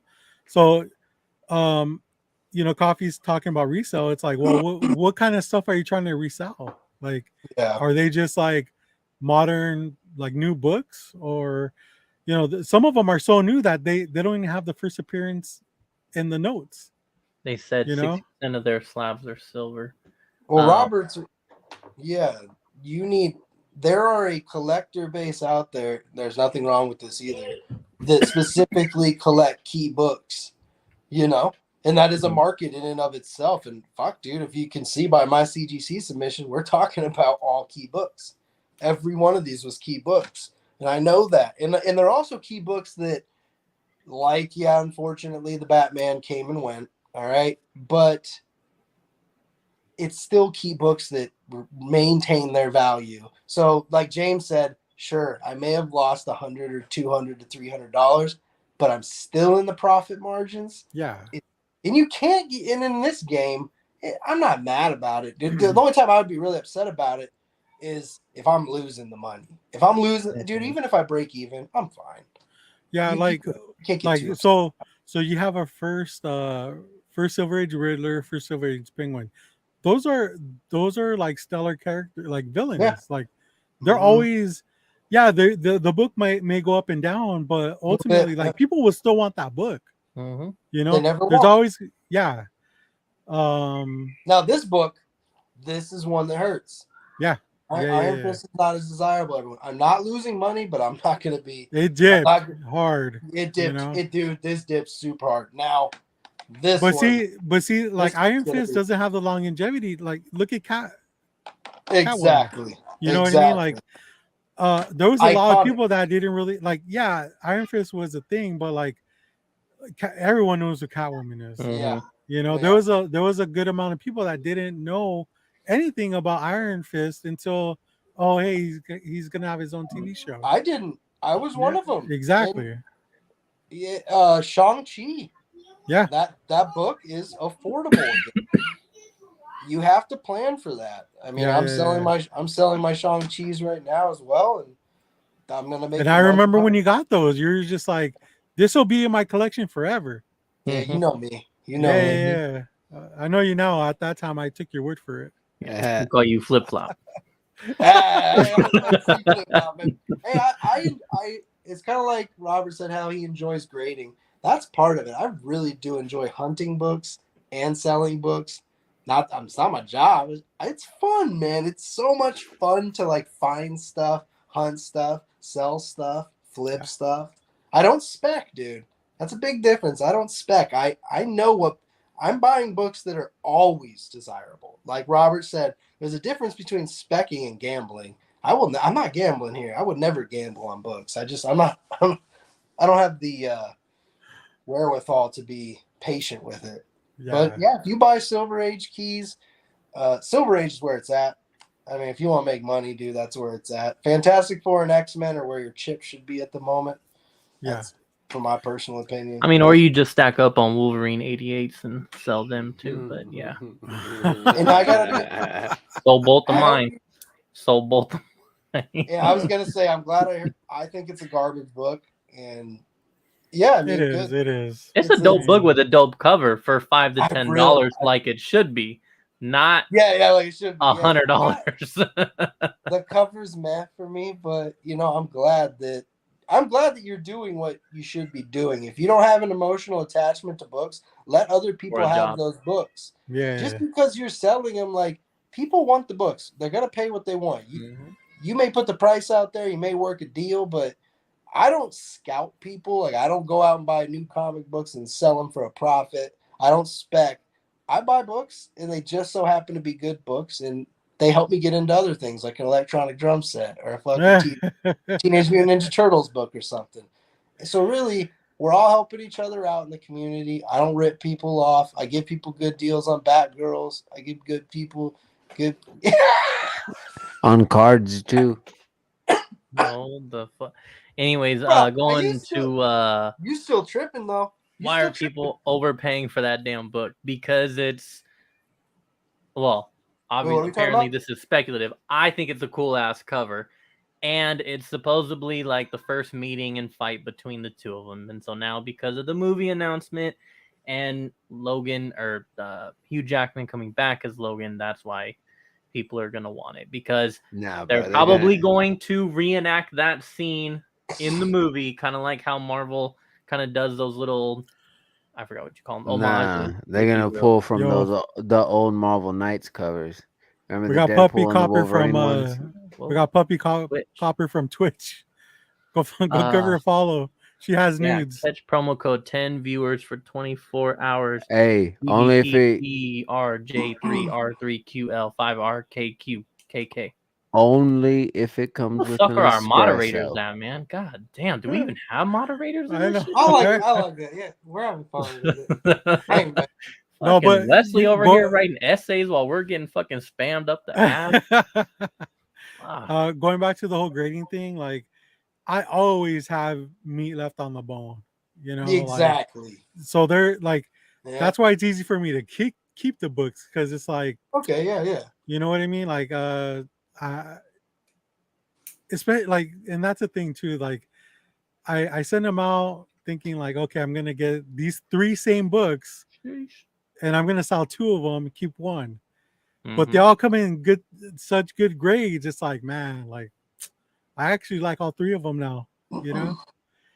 It's hard to get rid of stuff that you like, especially stuff that you're proud of. The chat says we didn't pick any, and that there's no wrench, homies. So, Robert, like, sometimes it's the books like the Minor Threat book you sent to me. Like, there's a lot of books I will not get rid of. They don't have to be worth anything. Sometimes you just get a cool ass book. It's very rare that I keep expensive ass books. It's rare because I find something else I want, and the only way I can pay for it is if I sell something. Now, having said that, man, like, having a second print of that Turtles at a high grade of the #1 and the first print of #2, and I have a lot of big Turtles books. For the time being, it's going to be hard to say if I would ever sell them until I'm older. Maybe have a kid. I love them so much, and they're hard to get, and they're going up and up and up in value. But K-pop, we are streaming on YouTube, Twitch, and Twitter. And Twitter. Bro, we're fucking popular as fuck, dog. You change as humans. Like, sometimes, as I change, I evolve with my collections. My collections evolve with me. So sometimes what I'm into will change from time to time. I'll be honest with you. Right now, it's so easy for me to get rid of stuff that isn't 9.8. That modern stuff. Yeah. You know what I mean? It's easier. It bothers you, huh? It does, like, and I mean, it's I, modern. I always just like kind of like make fun of people that were snobs like that, but I kind of get it because when it's modern stuff, but it's hard for me to get rid of low grade silver though. Like, Yeah, you know, first Luke Cage, I have a 3.5. It's just like I that's don't a want to get decent rid of. grade. I don't want to get rid of it. You know, first Beast Boy 3.0. Like I don't want to get rid of it. I love that book.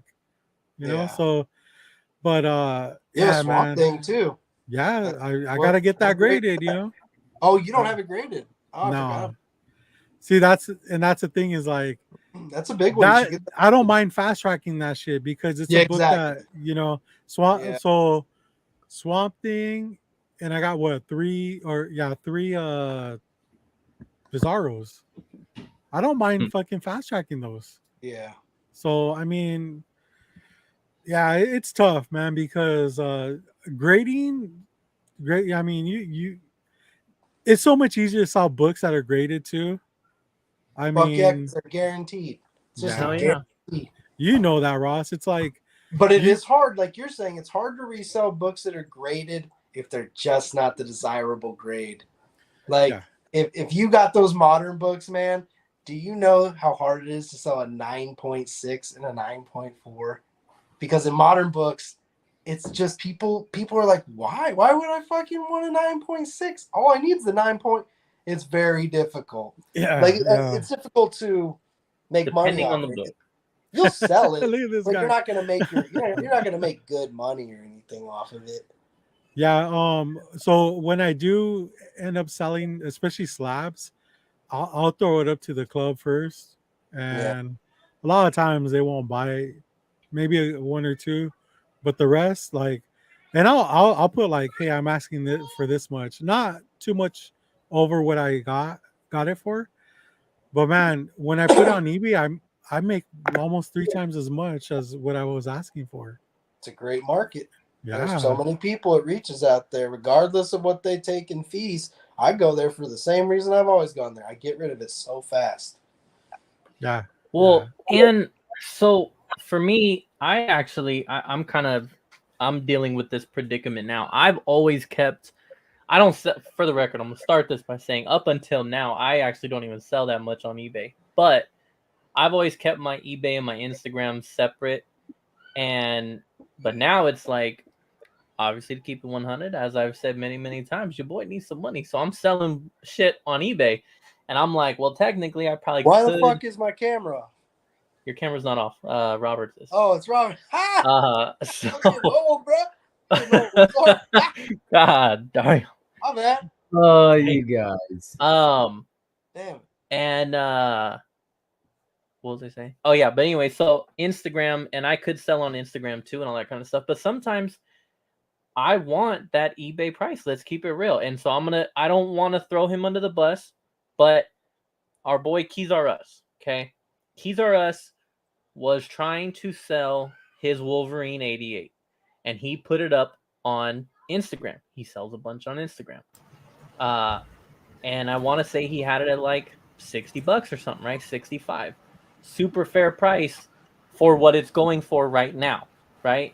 And motherfucker was all up in his comments, giving him a hard time about it, blah, blah, blah. And he even made like a post or a story and was like, everybody talking shit, blah, blah, blah. And dude, I felt bad because as he's getting roasted, I'm like, bro, I just sold both of mine $70 and $90 on eBay. And I'm like, that's why I don't put that shit on IG because it's like everybody like what just happened to him. Everybody over here roasting him. He's thank you. trying to make money, Yeah, and it's not his fault that that's what motherfuckers are paying. And I'm sorry, but that's what motherfuckers are paying. I know because I sold mine, and yeah. I'm like it's crazy. Yeah. You a man now. You see that shit? I got a But spawn 1 and a spawn 2, and no one wants them since they are 6'5" Yeah. and Oh, 9'0". that's right. I mean, that's tough. who want like, and let's be real, dude. That era, It was a those 9'6". books they're not like in great condition. You know, it's very hard to find a grade like that in the 9.8s. So Yeah, good luck selling those, dude. Those will probably be dollar bin books. I mean, how cheap? No how cheap are you willing to sell them for? Oh well, James is a trash collector, so hey, hit him up in the DMs. I have a couple 9.8 spawns. I don't have a 6.5. You want one in every grade now? Yo, that reminds me of Darth Punisher, dude. He collects like every ASM 129, whether it's 0.5, 1.0, 9.8, like everything, every version. And like I had that 0.5, but it was complete. And I needed to off it, man. And I took a little bit of a loss on it, but he did me a solid, honestly, by taking it off my hands. He literally, I think, said he's like all I need is like a 0.5. I don't have a 0.5 in my collection. I thought that's his a OCD collector. talking, bro. That's collector, man. Yeah, and I kind of get that. Like you kind of like you're the same way how you like to get multiples of. You find a book you really love. Dude, I'm finding myself buying multiples of some like banger turtle books. It's hard not to. There you go, James. CBCS. So, now what? Well, I just wanted to respond here to Batmite and JD. Like I said, to make it clear, I bought a shit ton of Spawn books from JJ. Like I wasn't, like I said, I'm not trying to throw him under the bus. That's what I saw on his page was people roasting him, and I completely understand why he's selling on IG. For that particular book, I felt bad, and I was just like, man, like that's fucked up, people. Yeah, JD's got a point. IG was the space you went to get deals. You know what I mean? It's not like that no more, dude. Like, it's weird because I've been seeing posts lately saying like, "Hey, I'm selling this for $250. Yeah, I know the GPA is 230, but that's my I don't want to sell price." Oh, jeez. And it's like, what? Like, why would you even post that? Like, what does that even mean, dude? Yeah, or hey guys, last sold was 140. I'm asking 130. What, like? Those aren't deals, dude. I mean, I taught Ross all the time, dude. 20% or nothing. Yeah, it's true. You because you guys really need to think about that 10% ship or 10% this. It's not what you think. We're not talking about $5,000 books here, and even then, it's like 10% is only $500. Like, and you got to stick to it, man. Ross knows I got something coming in next week. I got a great deal on it. So you told him, but not us? Well, I mean, you didn't answer the phone, so I don't know where you were at, James. It was me, Ross, and J2.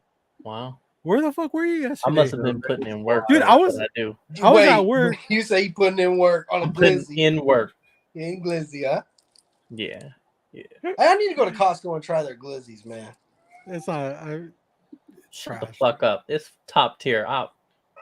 You should be slapped right now. Did you really buy 3 packets of fucking hot dogs? Yeah, that's how Costco sells them, bro. He doesn't count. And then you freeze them, and then you reheat that. You defrost them and cook them when you need them later, that's bro. A different type of glizzy. Do you have them with your eggs? No. Have you ever had that? No eggs. Okay, I take that back. Have I? Yes, but eggs is eggs and bacon, bro. Like that's. Bro, what? Eggs and chopped glizzy? Stop playing. No, that's good, dude. Not that much. With a little bit of hot sauce. Hold on. There we go. $1.50. And you get a drink, bro. It's a glizzy and a drink. Like, come on. Now, real quick, before we get too far off, Tylocks. Everybody be shitting on Spawn all the time. As the homies told me, like, a month ago, and why I'm buying all these Spawn books, Spawn is not dropping in price. And like I said, he just came out with that stupid little... That's debatable. We're talking about number 1. I'm talking about the single issues. Those single issues are not dropping. Those are going up and up. Which single issues? If you're trying to like fill the run and shit, if you're trying to get those 150 to 250, those super low I have print the first shit, Mandarin. Those are not. You say that every time we talk about this. Because honestly, I want to sell it, and I want the Mandarin. And I'll sell you all my Spawn books. I'll sell you all my Spawn books, we'll talk later. Anyways, get the Spawn number 1 because he again had to make his stupid little announcement about getting the Joker writer now, and or no, the Joker director, right, or something. Matt Reeves? Yes. No, it's not Matt Reeves. David Duchovny. You're talking about and then David Duchovny. Okay, so no, it's not the director. I'm sorry. It's writer and maybe producer, because he's also it's two writers, because he's also getting someone that's doing the new Captain America, that's gonna do the new Captain America. But anyways, point is that I mean, look, I know the Spawn movie is fucking years and years and years, decades in the fucking making. But this is technically the closest we've gotten. I mean, he says Jamie Foxx is still on board, and now he's putting these writers together. I don't know. All I'm saying is, I know there's a bajillion copies, but I would still say get one. Maybe not right now because the goddamn signing, but definitely don't sleep on it for too long. Hey, everyone, if you want one, hit me up. I'll give you them all to you. I got like 1 through 30, and then I got the Mandarin. I'll sell them all. Well, I'm gonna hit you up about the Mandarin. I gotta see.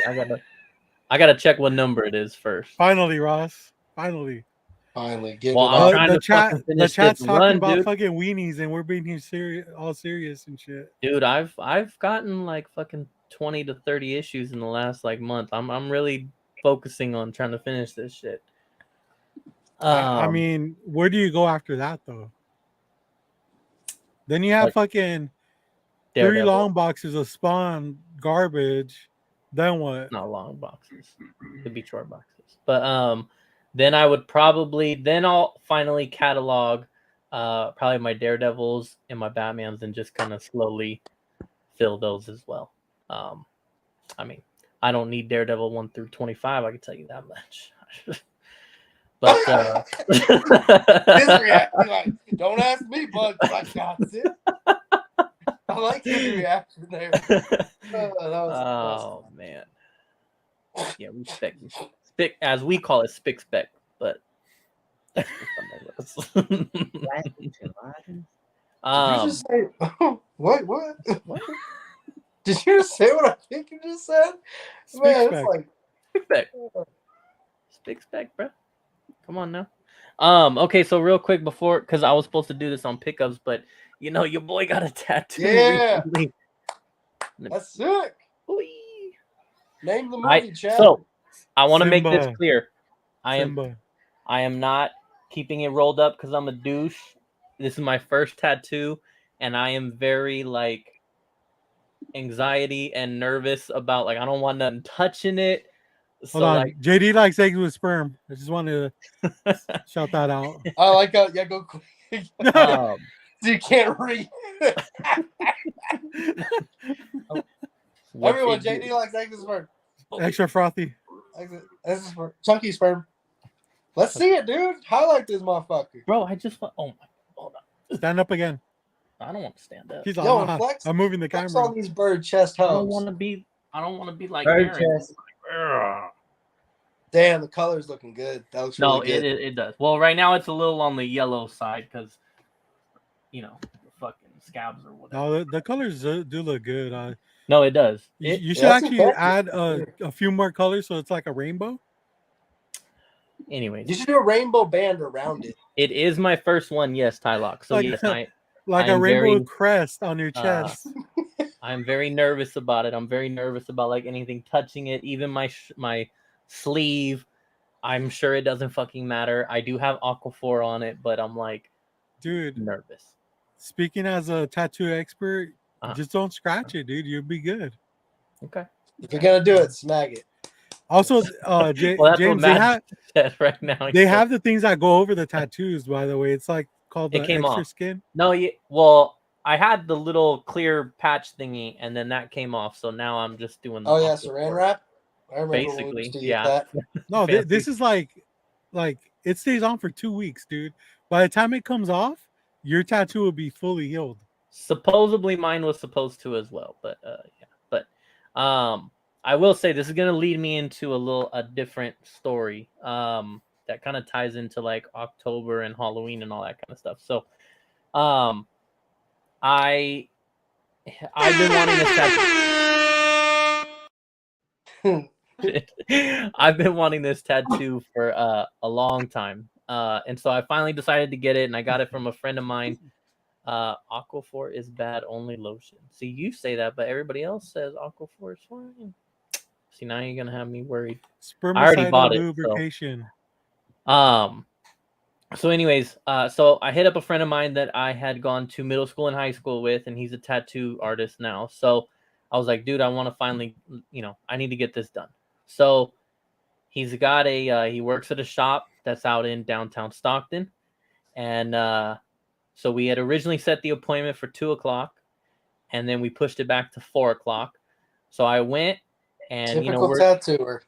We're dealing with the mock up and all that kind of stuff, and so we probably don't get started till like 5-ish. So I get out of this tattoo at 7:30. Okay, now it's a little dark outside. Now in Stockton. In Stockton, when there's someone on the loose. If you are familiar with the news right now, Stockton has a serial killer on the loose, who has been. Stockton has confirmed 5 in Stockton that he has murdered. They have also confirmed. Oh, so it's a he? Yeah. And narrows down our suspects to one person on this panel. So he's got 5 in Stockton, and then there was a murder and an attempted murder where he shot the person 9 or 10 times in Oakland of April 2021. Then he did the Stockton ones, and then now he's been in Stockton since. So, and so you got Stockton serial killer, who the MO is. Obviously, I'm gonna be prepared. I'll give little pause breaks for your guys' jokes here. The MO is Hispanic males who are by themselves at nighttime hours and walking to or are in their car. That's basically been what the MO for these 5 have been. So I leave this tattoo place. Now, granted, I at least know that, like, okay, I'm in downtown and I am across from a movie theater. I should be okay. But where you I park my type, dog. Where do you get off thinking? You look more Italian. Anyways, dude, one of the attempted murder in Oakland is actually a woman, but she does look. She was homeless at the time, and she does have like the short hair and all that kind of stuff, and so you could see why he would have mistaken identity. I don't run anywhere, Leslie. Mark. I don't run at all. So could be a dude, could be a girl.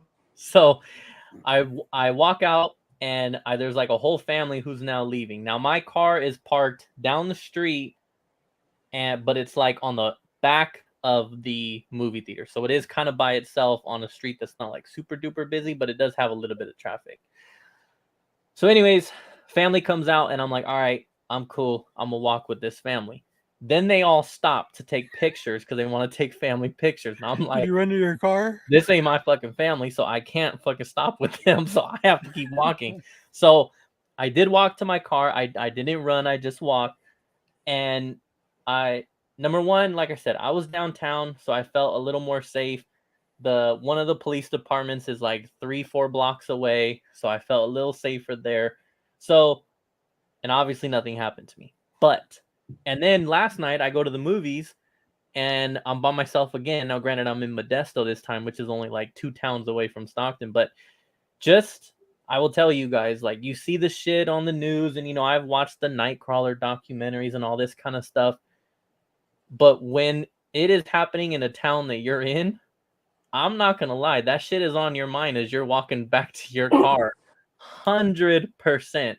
You're thinking, you're conscious of like, and in my situation, I was like, I am by myself, and this is exactly how this situation occurs.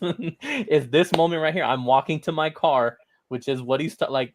I fit everything in this moment, and that shit is on your mind 100%. And it is a very strange feeling. Mr. Morales, I've watched a lot of First 48. Okay, I can tell you right now, there's something suspicious that I need to bring to light right now. So you're telling me, you're admitting to all of our friends and all of us on the panel, you said this multiple times. You said, I was alone, right? At night. Okay? And there's a killer still on the loose. So no one can vouch for your whereabouts. My tattoo homie can. But that's my alibi. He ain't here. Hey, I'm still not sure if that's real, dog. I'm just saying it is not. If you're on the jury stand or you're making your proposition, you could ask someone. They'd be like, "Is it within a reasonable doubt that it could be you?" And unfortunately for all of us, you could be the Stockton murderer. No, I will say that the video that they have shown of who they believe to be the suspect is a tall, skinny guy, and I do not fit that. So it ain't me. Hey, it ain't me. Case closed, right? You're done. Done deal. He ain't putting two long johns together. He ain't at Costco eating glizzies. James, let me give you some advice. Next time you're stuck in the middle of the night, running to your car, if you walk with authority and confidence, okay, nobody's gonna fuck with you, dude. Street rules, all, right, J2? I'm very aware of all of this, and I did not run to my car. Just the fact that he sees you prancing to your car, bro. You're dead, bro. Like, look, see, he's not gonna fear somebody that's gonna be skipping to his skip. Hey, to his car. Hey, Showflan, what's up, man? Showflan knows. Check the side chat. The side chat. Street rules. Whether you're bird chested or burly chested, you walk with that bitch out and out. Anyways, but yeah, so yeah, I it was a trip, but that is the only going to the movies and getting this tattoo were the only two situations that I knew I was going to be in a situation by myself, alone at night. After this, I'll make sure that I move smart. But like I said, it's just a trip, man. And then like I got walk like you own the place. I have people, hit me up. Like Juan and I have had conversations about it, and then Ruben hit me up that same night. Ruben, as I'm getting the tattoo, Ruben's hitting me up and is like, "Hey, I think it was his sister-in-law or something. He's like, my sister and brother-in-law or something are taking a trip up there. Y'all got a fucking serial killer?" I was like, "Oh my god!" I was like, "Dude, just move smart. That's all you got to do. Just move smart. Not like Rudy? me, huh?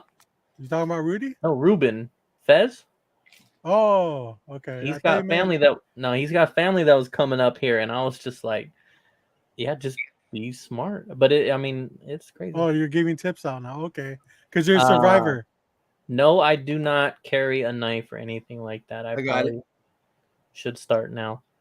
James, hey James, we had this discussion already, you and I. I told you need to grab you something, take you something, pick something up. I know. Or learn jujitsu. And hurt your knee like an old fucking man. Yeah, what happened, dude? We never found out. Couldn't tell you. I really do not know. It's sore as fuck and hurts. Not only are you on a leave of absence, you're on disability now. All right. I gotta. Thank you. Take this time off to be with, read scripture and be with my Lord. Yeah. Tomorrow I have a fucking big estimate tomorrow that I'm hopefully reeling in a pretty big job. So we'll see how it goes. What's up, dude? Prayers up for you. Thoughts and prayers. I do my own work, thoughts son. And prayers. Also, thoughts and prayers and shout out to the homie Glenn. The more you fuck around. Yeah. For real. Shout out to Glenn's mom. She is back home doing well from what he has told all of us. And Glenn, we love you. Catch you on the rewind. Oh yeah. Yeah, Mark, I thought about changing the story to like I saw him like way down the street. Because you're a survivor. I ain't gonna do all that. Yeah, you should have told the story on how like he was trying to kill you, but you ran so fast, right? Yeah, and dodged him. It's on Netflix. No. Oh my god! You parkoured up a building, and no, I was talking to. I think I was talking to Juan, and we were making the joke of like, the story will be that I left the tattoo place and he was going to, but I had my shit rolled up and he saw Lion King and was like, "Bro, I fucked the Lion King. I can't shoot you now." The circle of life, dog. The circle of life. Mm-hmm. But get you a knife, bro, or some in Texas pepper spray. In Texas, they passed it all for self-defense. You can carry knives, brass knuckles, batons, bats. It don't matter what size the knife is. You can have a motherfucking Bowie jackknife attached to your hip, down to your knee. You can walk around the mall with it. Spike baseball bat. Whatever. My weapon of choice. It's crazy out here, but if you got okay, dude, I'm still not gonna move out there, bro. don't try to get me to move out there. This ain't gonna happen. So check this. Look, all right. I'm gonna hope Jack? this goes up. Hey, J2. Speaking of brass knuckles, I think for you, I've never seen a more perfect invention. Oh my gosh, bro, that is like. What is that? It's fucking like a brass knuckle. You put the roach, in, and then you hit it from the other side. And it's hey, we don't condone drug usage on this show. I'm straight edge. Straight edge. Straight edge. My bad. My bad. Sorry. I'm about to be only straight edge for like another hour or so. I got some. I think I got some beer in the fridge. Calling my name now. Well, you had a quinceanera last week, right? What? Did you have like a party or something last week? Nah, that was like a couple. I don't think I've been to a party in a couple of weeks. I wish I had those videos, bro. Oh, oh no, let's not talk about that, please. I already forgot. That was a wedding. It was very, very fun. Yeah. I definitely broke straight edge that weekend. You were feeling yourself. And yeah, I sent some videos, and I will say I woke up the next day and I checked the chat and I was like, wow. Okay, he didn't show his penis. No. I just be getting hyphy, man. It took me back though, you know what I mean? From yeah. That's kind of like my thing, you know. You get James used to turn it up and just fucking film himself rapping and dancing and fucking saying the N-word, like, oh dude, no holds barred, bro. Not much. Not at all. Not much has changed. Oh man. Oh, Mark, are we invited to the party? Yeah, mine just turned 18 in April, so I feel you. Man. She's in a dorm now. Like, it's crazy. She's not even here. She's here on the weekends, but like the weekdays, she ain't here. What? Raiding your refrigerator and taking all your clothes. I know, right? Is she the one that you went to take to Pearl, or was that the other daughter? The other one. That's the other one. Dang. Yo, what's up, Comic Crack? Always showing up later than sooner. Comic Crack. Hey, I got a trivia question. Ooh. Straight edge. It means so much to me. It's being someone I know is truly free. What band? Oh, if y'all motherfuckers don't get this, I can't claim to know you guys. No Googling. I see you, Robert. I'm literally singing it right now because the first two lines. Do you know the rest of the lyrics at least? Like, you know the song? I'll just take a guess. I will say Throw Down. Because they sing a lot of songs about straight edge. So, is there a Long Beach straight edge band? Because Coffee and Comics from Long Beach, so he's probably doing like a little personal. I'm gonna say the Snoopaloops. It's funny because I was thinking H2O from it, but I know it's not H2O. I've just been listening to H2O all day. I'm gonna go with Straight Edge Rick. Do you know it? Put it in. He'll just Google it. Oh, you son of a bitch! He doesn't play fair. This is why you can't trust Eric's. Oh shit! Is it? I'm gonna go with. Is Rotting Out a straight edge band? I'd say Youth of Today, Gorilla Biscuits, or H2O right now. It's just. I don't think it's any of them. Is it Creed? Creed. Maybe it would be like I don't know, 18 Visions or No Googling, bro. Ross is Googling it for I sure. I don't give a believe fuck. I don't like Yeah, being see, put on the spot. Can't like believe being we put on the stumped you spot. both. Damn. I'm gonna say Tsunami. Oh, he's from Salt Lake. Nice. Yeah. RBS Roubaix shit. Tsunami, I don't think they're straight edge. No. Probably not. Okay. Well, I know the lead singer is straight edge, but he doesn't. I don't think the band claims to be straight edge. Oh, nice one. Weezer, Janis Tupac. Sorry, can't get on board with all that. Hey, we're not all straight edge, Jack, for the record. I like to drink. J2 likes to toke. And yeah, then the other two are straight edge. Yo, Actually, who the fuck? Coffee. Who the fuck is it? I think he just made it up right now. Bro, it's It was a custom song. It was It's a Newfound Glory. It's an original song. Newfound Glory hole. it's the Eagles.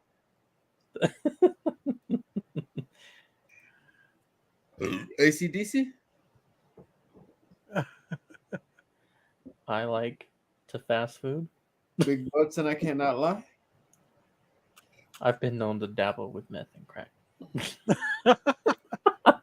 Hey, I've seen it. Oh shit. Nickel sack. Nickel sack? That's a good Hey, one. don't be hating on nickel sack. Nickel sack. Coffee in the comic. We need to know. I'm gonna say No Doubt. You ready? Oh, okay. Do you know that band? Cool. A band we'd never heard of. What? You haven't? Ross is back. I got it. Oh, my bad. Go ahead. A band called Release? Is that what you're saying? Release? All right. Well, fucking yeah. Shoot me a link, dude. I've never heard of that band. Oh. I've heard of a lot of straight edge bands. Y'all got some homework? Song is called Drug Free Youth, one of his favorites. Sounds like y'all got homework, and next Friday we're gonna get a review. A review on Release. That's right, K-pop. They need Hey, a full what release. is I know I'm going to the movies next Thursday. Is that for Halloween or is that for Black Adam? Is Halloween next week? Yeah, Halloween's next week. So I think I'm gonna try to go see Smile this weekend. I was too. My wife was like, "Nah, I ain't going." She doesn't want to watch She doesn't like anything happy, right, James? I've heard Smile is legit. That's from what I've been told. That is a legit boo scary movie. So we'll see. Can we get this full off screen, bro? Don't nobody want to see that. Jeez. Now that's some serial killer shit right there, bro. Stockton Killer. Yeah, you sure you didn't take a drive to Stockton today, or? Because we got those kind of coffee shops too. Ours is called Bottom Up Espresso. Yeah, Coffee and Comics was saying that they have them in Orange County. Yeah. So ours is like just tiny though. Like they're like a, I don't even know. a shack. Yeah, like it's a tiny ass little building. Like yeah. But J2 was saying that his was big. You can actually go in and still like a trailer. A trailer? Yeah, you go. You don't walk in. You walk onto the patio, and they have like maybe 6 to 10 like patio tables, picnic tables, and you order there at the window. And then there's a window on the other side of the trailer. It's the best. Shout out. I'll go get my coffee black any day. What the fuck did your brother just put?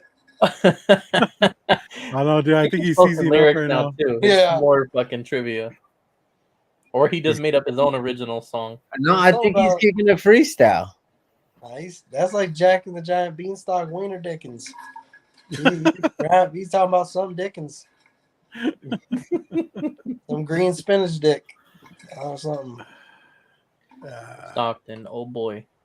All I know is this: if the homie Nate Diaz is really retired, he better become a fucking street vigilante and take out the serial killer. Imagine, dude. Slap that motherfucker. He's gonna be out there in the kick-ass suit. Oh man, hey, the reward's up to like 125,000 though. Hey, you better get the. I ain't got no job. So. Hey, you better turn into Tekashi 6ix9ine real quick. You better start 6ix9ine on somebody, get some bread. We can invest back into the channel. I'll be like, I'm out, guys. Is that why you haven't been out of your house for a couple weeks? I leave the house. Stop it. I go to Costco every week. You gotta get your hot dog fix. If you haven't heard my boy Dig Bar, you gotta hit that YouTube real quick. What? Dig Bar? Bro, what? I don't know. All I know is my boy Drumsticks. I'm built like a rumstick. We're gonna fucking have rap battles right now. Oh man. Shit. Well, we hit the 2:30 mark, and Ross is dude. What is up with this cough, bro? Yeah, I've had that. Fuck, I still use the inhaler. I'm waiting to go use it. I thought AIDS was curable, bro. I mean, Tom Hanks died of it in that movie, so I think I got the Tom Hanks. Yeah.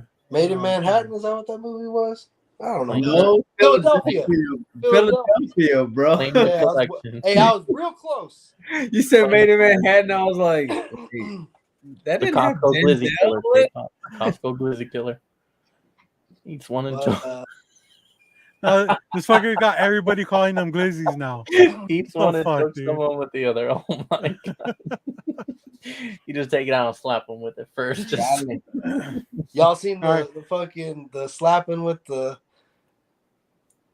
what? Tortilla. And I got glizzies, dude. I thought you were talking about something else for a minute. James will sit there with his mouth open the whole time. It's like that gif of that girl with all the hot dogs going at her face. You mean classic, dude. That girl? You mean Olivia Munn? Put some fucking respect. Is that her? Olivia Munn? That's not Olivia Munn, bro. She's way younger. For real? Nah, it's which one? Oh, the one where she has like one eye open. Okay, where they're being thrown. Okay, my bad. I thought you were talking about the one where Olivia Munn has all of them already.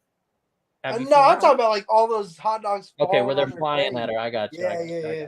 Now, hey, please get your fucking memes straight, dude. Send me what you're talking about. One where she already has all the hot dogs in her mouth, bro. Wonderful. Yeah, see, K-pop knows. See, K-pop. Man, this is that after hours, little great. Right. Hey. Leave it to fucking K-pop to take us there, huh? Right. K-pop, take us out. We're gonna get out of here. No, not like take us out. Like we're ending the show. No, I married K-pop. Don't worry about me. I'm good. Y'all sick fucks. Yeah, me too. Okay, get out there this week. I want you to take J2 out and stream it live. Yeah. If there's an espresso involved, low grades for life. Yes, sir. All right, bro. All right, we're gonna cut this shit, and thanks to the chat for fucking holding it down. You guys are active as fuck today, and don't forget to tag us in the movies. Oh yeah, Monday. Yo, it was fucking nice having a full panel today, man. That was sick. Ross, your hair's still sticking up in the back like fucking something about Mary. Yeah. Show the people, man. What did I tell him earlier? You just have to turn your head. There you go. It's been like that all day. Wow. Yeah, I told him, I was like, that's how you know you got some good sleep is when your hair It's like a reverse cowlick. I only slept like 5. I only slept like 5 hours. But you know your boy. Hold on. Way to join, bub. All right. Before we leave, James, you have to show your fucking Pokemon shit real quick so we could delete them from the StreamYard. Oh yeah. I'm not even prepared for this. This is James freestyling right now. Go for it. Off the fucking dome. I will just show you guys the newest Pokemon that is about to pop up in the new Pokemon Scarlet Violet, which will be dropping in about a month or so. On that hey, look at Roz. Roz doesn't know what the fuck is going on. Yeah, like My boy Wiglet. That My ain't boy real, is it? Wiglet is about to Wiglet. make his appearance, aka the sand penis. Look at it. Look at that. And then That's Whiteface. that's when he's flaccid. My boy Wiglet. Let's go. That's a Japanese version. My boy Wiglet, get that Pokemon Scarlet Violet, people. Let's go. You know he's about to be on everybody's team for sure. We about to take over the world with Wiglet. Oh shit! All right, cool. All We got that out of our system. Thanks for rocking with the low grades every week. How do you take it? Oh, okay, cool. Low grades All right. live, man. All right, yeah. Thanks everybody. You know, we won't have Ross here next week because he can't make it 2 weeks in a row anymore. Yeah. But yeah, we'll do just fine without him. He'll just have to watch the rewind, right? Yeah. Fuck you. We'll see if you guys, I have faith in y'all. I mean, you got to hold it all. Robert has to hold this shit together. I mean, let's face it. What? Yeah, he's the glue to this. But we had a great show the other week. Busy. I'm busy. Oh, you and I? Yeah. Oh, you mean you and half of you, and the other half kept glitching in and out. That's true. Yeah, we did a full show like that. Shout out to QVC computers, laptops. It was actually my camera, for the record. Don't disrespect QVC. I mean, they all come hand in hand. So, like, but yeah, hey, let's do it again next week, minus Ross. hopefully, J2 will get a date with the Miss Coffee girl. No, the girl of his dream. No, let's go. No, you're good. J2 and Jayla sitting in the tree. It's nothing like that. I told y'all. It's about to be when I DM her after this show. Okay, Daddy. No, it was just some espresso. Hey, low grades for life. We're out same time next week. We're gonna low grades for life, motherfuckers. We'll see you next week. Peace. We're out.